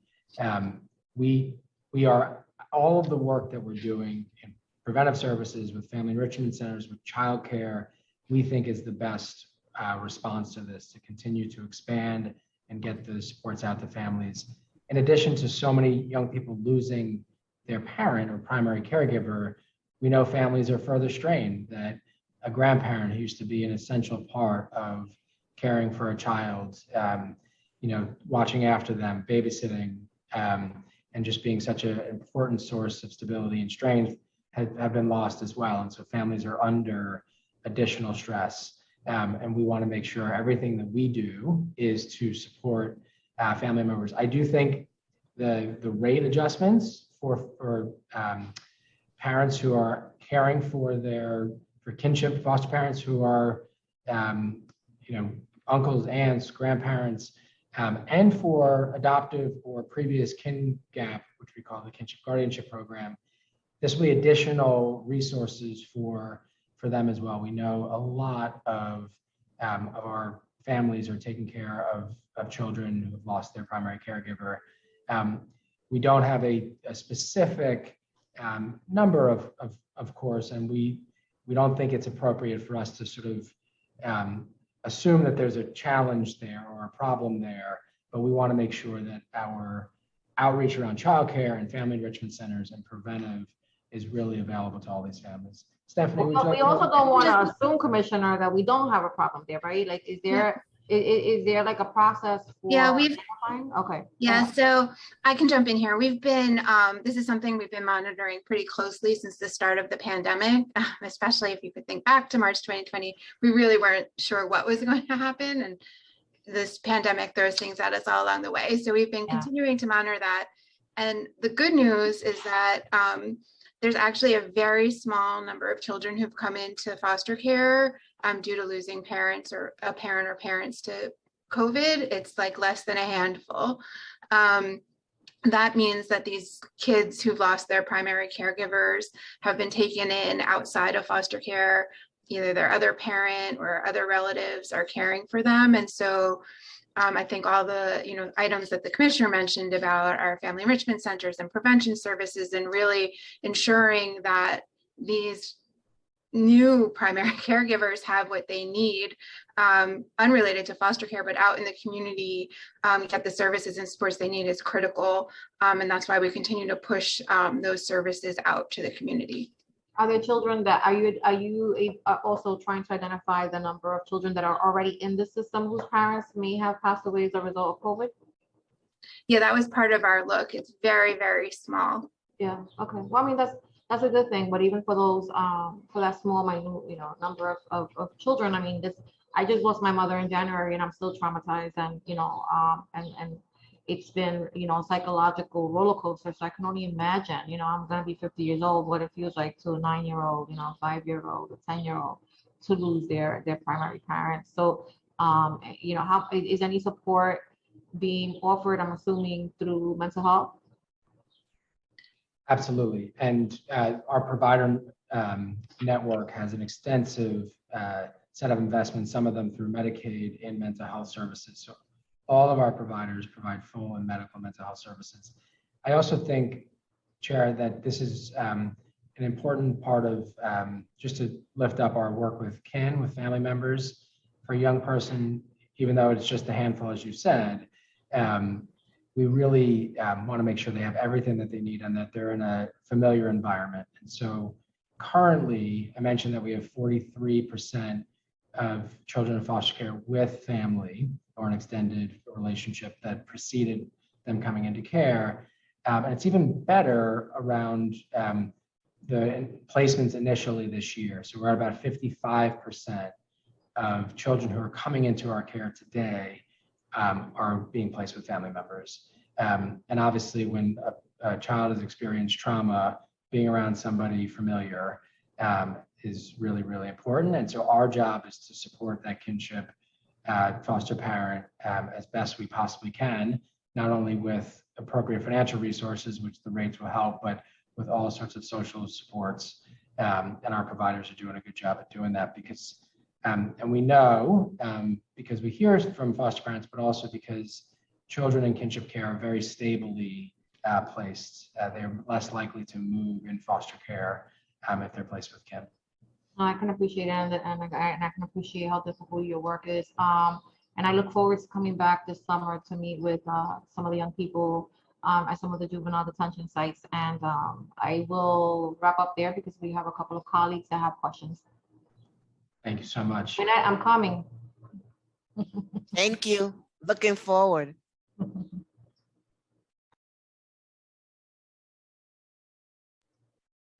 Malcolm, you're just on mute. Malcolm.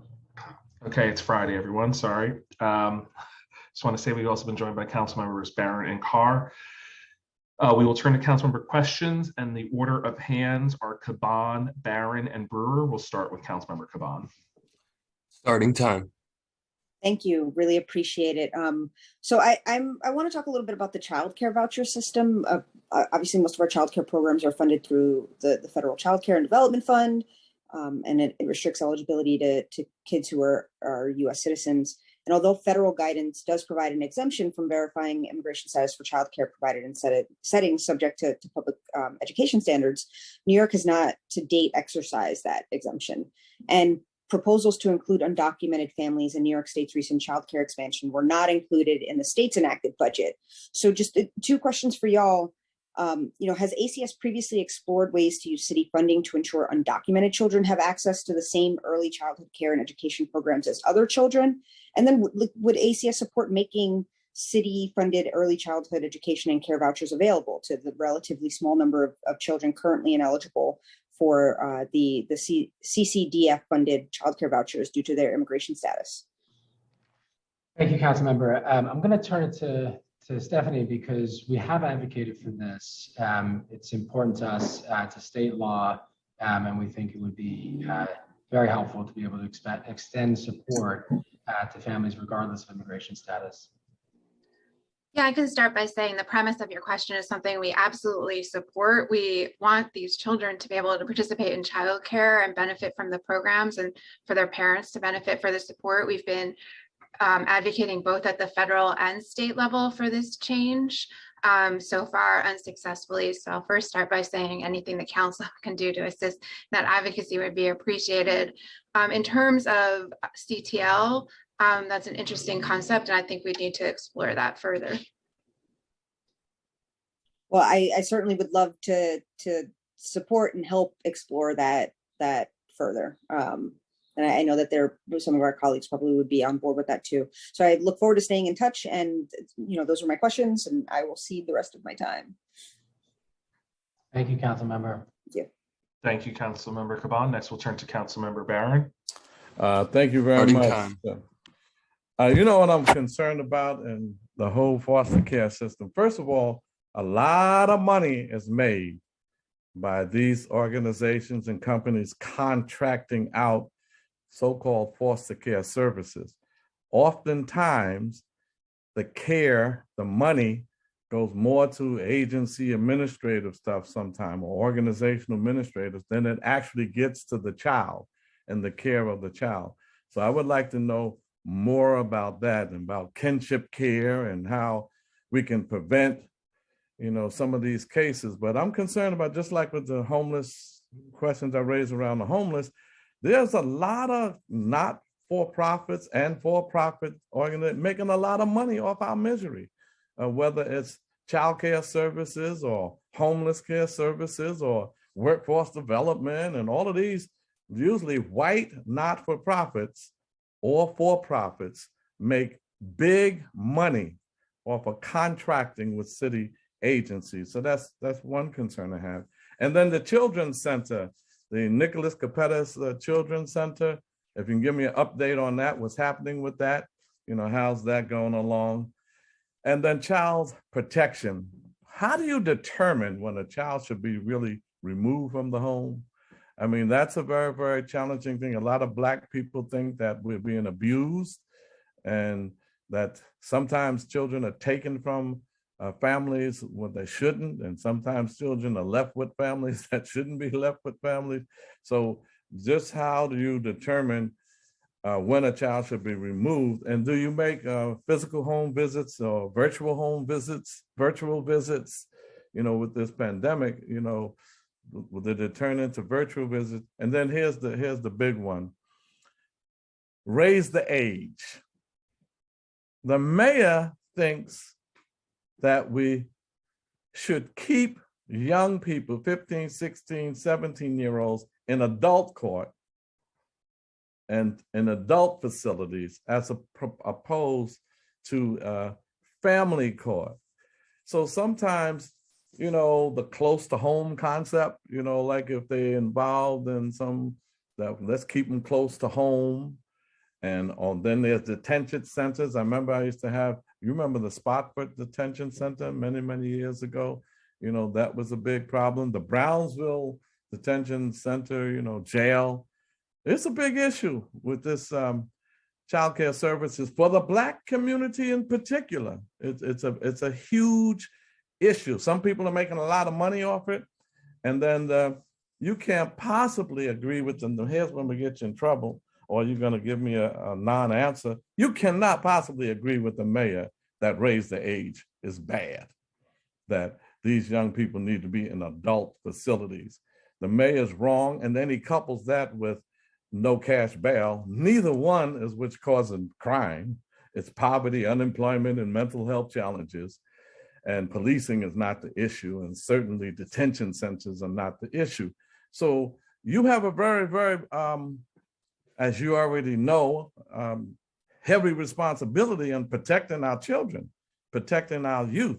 Raise the age simply meant that 16, 17, 18-year-olds, that instead of their cases that are nonviolent, non-threatening, going to adult court, and they go into adult facilities and become recidivism, increase the recidivism rate, go to family court and treat them as the minors that they are. So raise the age he wants to change. And just for the record, no cash bail did not cause crime to go up. No cash bail was just simply for those who committed non-violent misdemeanors.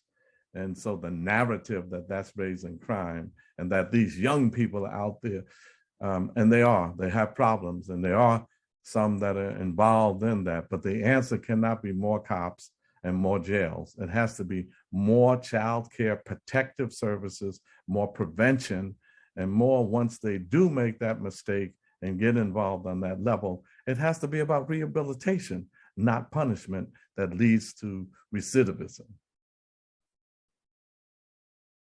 Thank you, Council Member. I'll start with your question and comment about contracts. I do think this new way that we are going to be funding foster care contracts is really important in that regard, where we are not going to be paying for each day a child is in care, but doing a budget basis, so that the incentives really become about getting children home safely or with family members permanently, other family members than their primary caregiver initially. I think the Children's Center that you brought up. Well, just back on contractors, there's a lot of companies making a lot of money What are the salaries of like the executive directors of some of these organizations that you're contracting out to? So I can look for that, council member. I think those agencies are serving across systems. Most of them are not solely contractors with ACS. They raise private dollars. They raise. But I mean, what is the ACS allowing for an executive director to make in these organizations?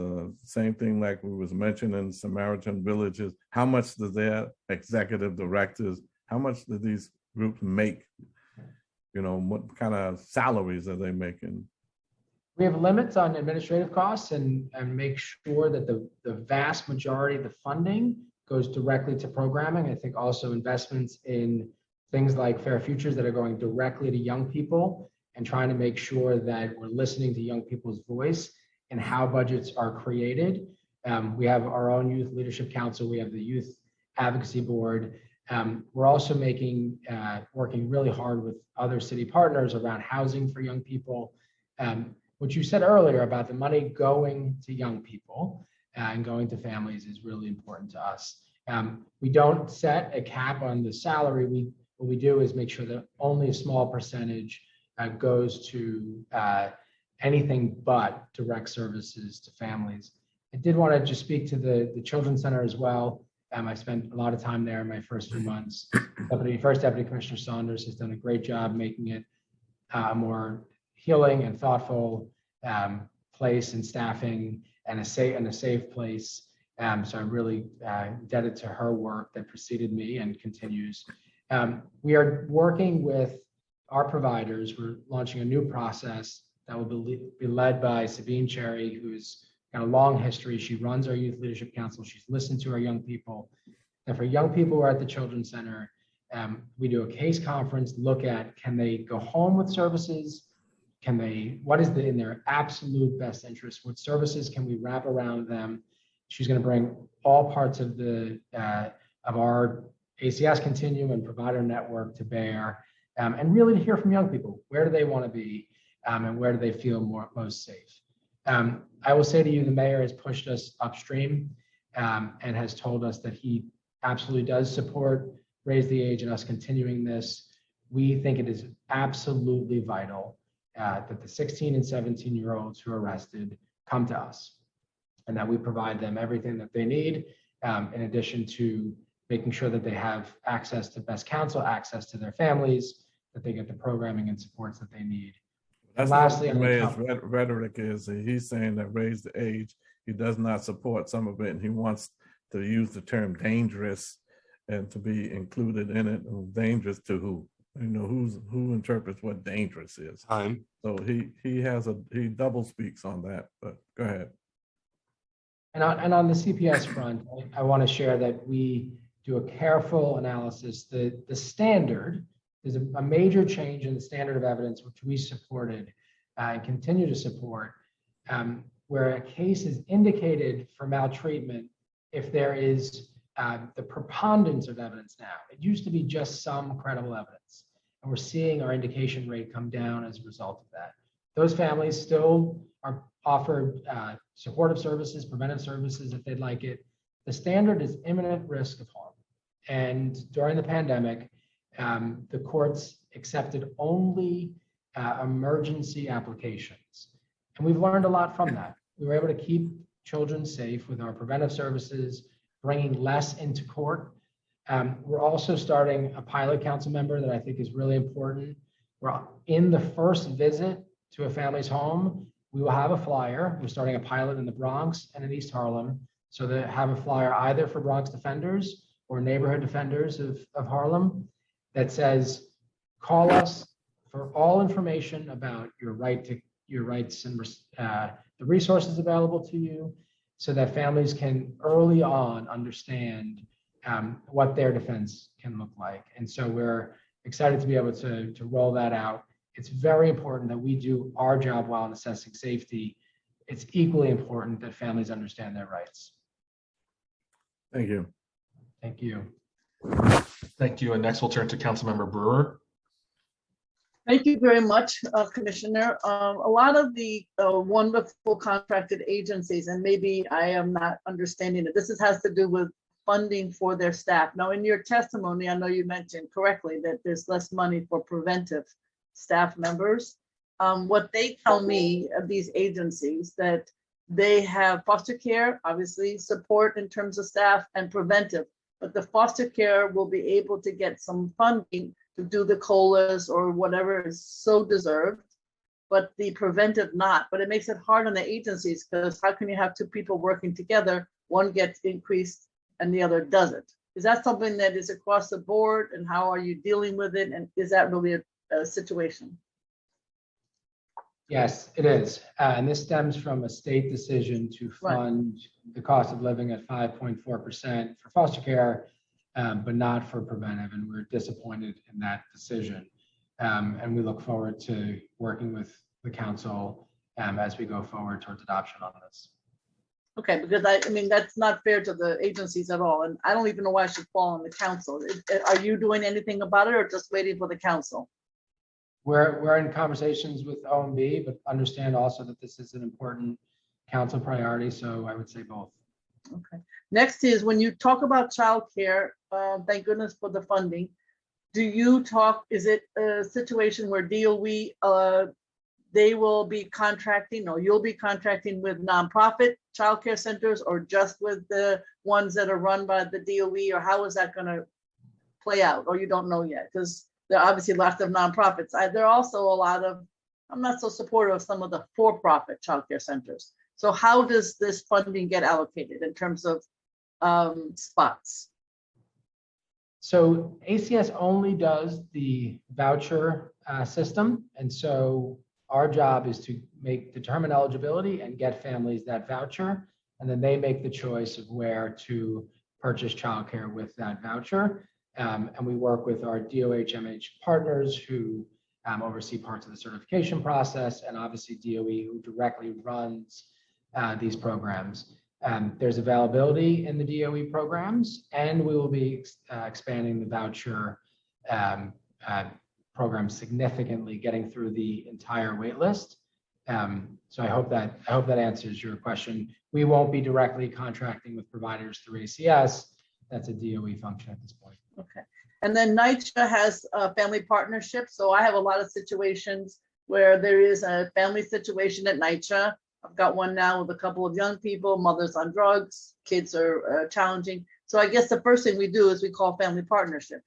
I love Nycc, but I can't tell you that their human services, social services are the best. Do you work with them? How many of your cases are at Nycc? And how do you work with those very stressed families? And how do you work with Nycc? Because there are a lot of challenges there. I love every one of those families, but it's hard. How do you work with family partnership? So we have community partnership programs as well in a number of communities around the city, including many that have Nycc facilities. We work with Nycc when we are advocating for families. They are responsive to us. We use, we outreach to them to make sure if a family is in a difficult housing situation. We're also working with them around this housing vouchers, the emergency housing vouchers, both for young people and for families. We're working with them, with HPD, with DHS. And there's lots of on-the-ground work between things like family enrichment centers, where there are Nycc facilities, things like our community partnership programs. We can look to see if we can get you those numbers about the overlap between families we're serving in preventive services or child protective services.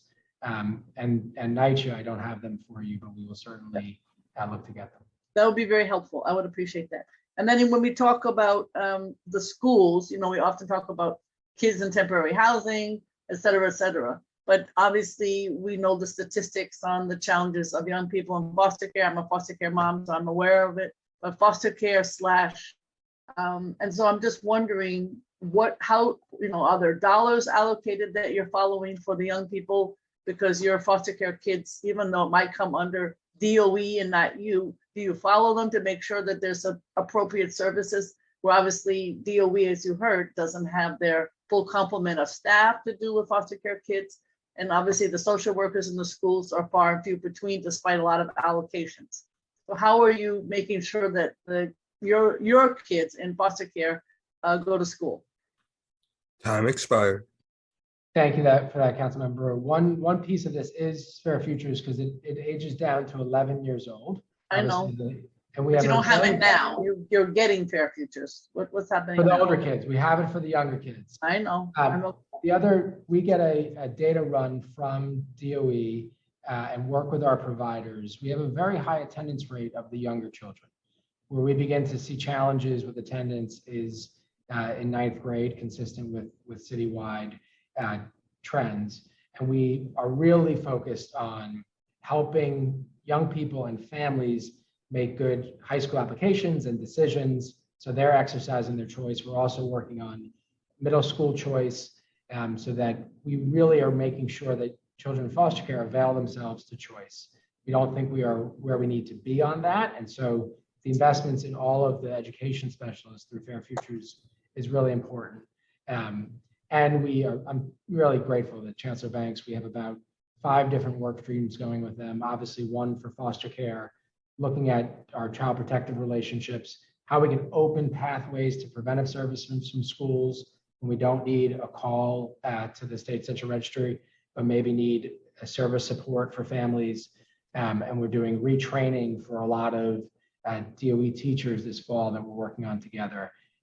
So we are we just had a meeting last week around transportation. So we are very actively working with DOE to make sure that the 7,000 plus children in foster care have everything that they need, both from us and getting them there and from the DOE.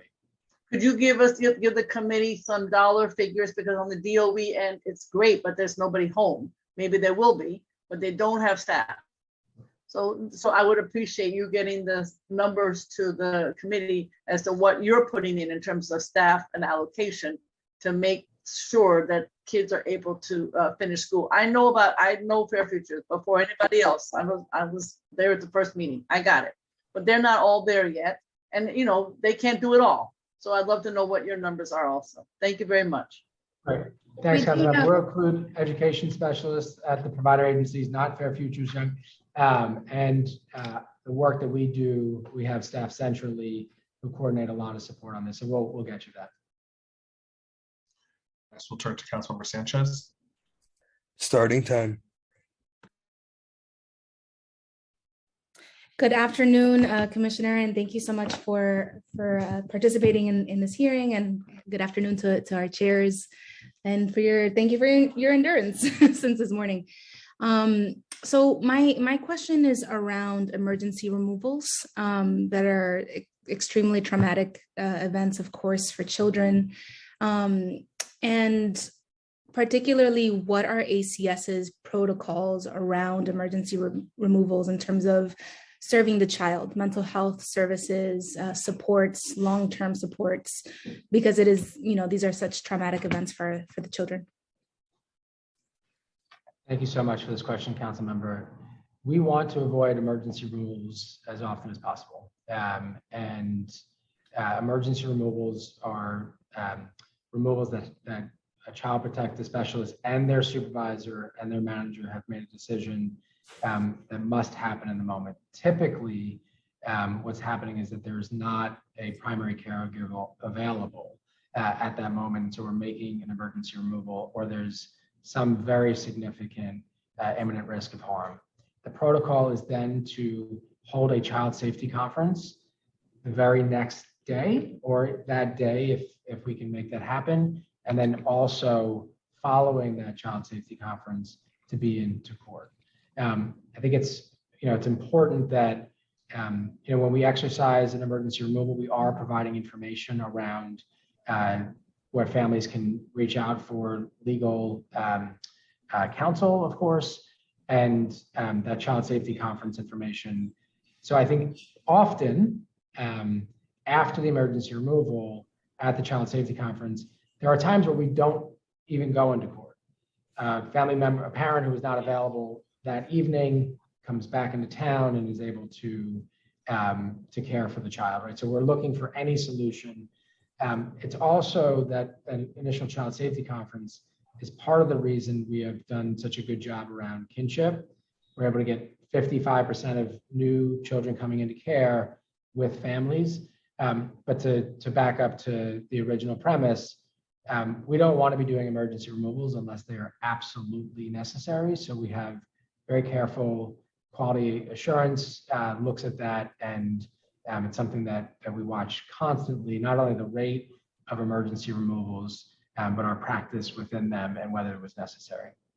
Thank you. And this is an anecdote, but I know it does happen. I remember being a child, and it was actually a situation where there was a dispute between my mother and the landlord, and landlord called ACS. I mean, obviously, this was a couple years ago.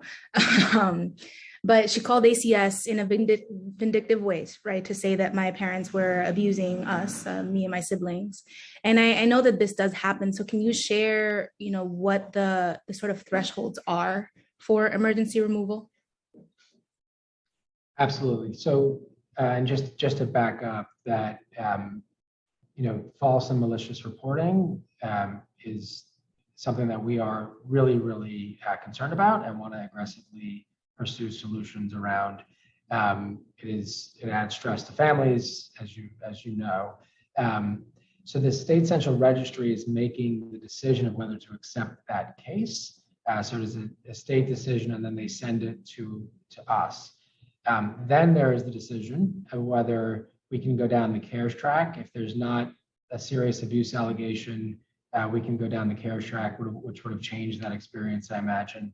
And then finally, when we are doing an investigation, it is only on a very, very small percentage of cases that we are seeking any court involvement, less than 10%. And so we are most often offering services, sometimes saying, once we do our safety assessment, sometimes just closing out the case.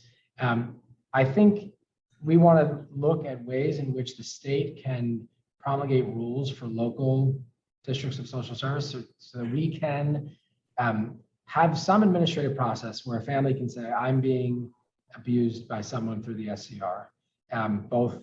Sometimes we see false and malicious reporting. There's a lot of conversation about anonymous reports, but often they're not anonymous, and someone continues to call maliciously. And so some administrative process where we could do a review and somehow limit the intrusion on families who are repeatedly being false and maliciously reported against. Of course, there are criminal penalties for false and malicious reporting, but we think an additional administrative process for us to limit the burden on families would be appropriate as well. Time expired. Thank you so much. Chair, if I might be able to ask one more question. Yeah, that's fine. Okay, thank you. Just quickly, Commissioner, on the cost of the daily cost of youth in detention is $2,084 per day, or over $760,000 per year. Can you just help us understand why these costs are so high, and if ACS has any interventions planned to reduce these costs? So the costs are so high because detention is very, very staff intensive to keep it safe. That is the primary reason, and it's really important that it's a 24/7 operation. So you have currently 2 tours. We're working back towards 3 tours of staff, and those staff have to be trained and well qualified. We want to use detention only when it's absolutely necessary, of course.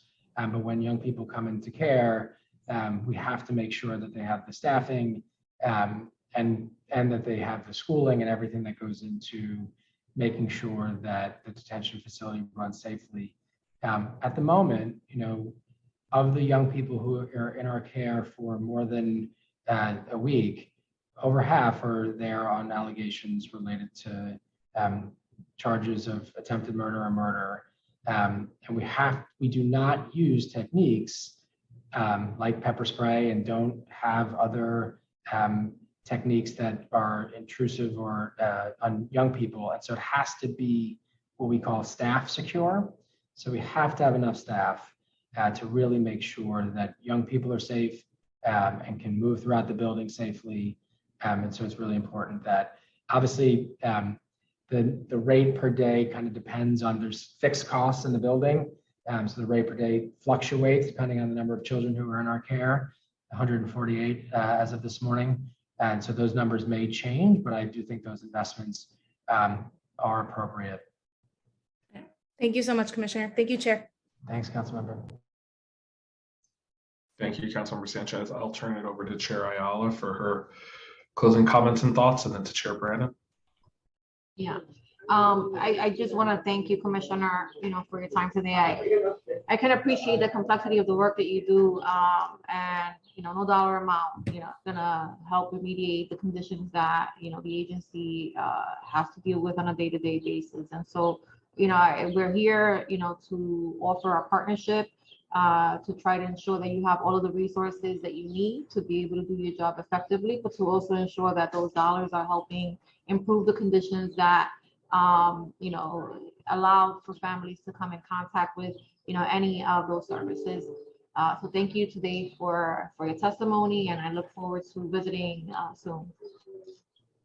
Thank you, Deputy Speaker. I just want to thank you so much for your partnership. First Deputy Commissioner Saunders spoke earlier about your visit to detention, and it goes for that.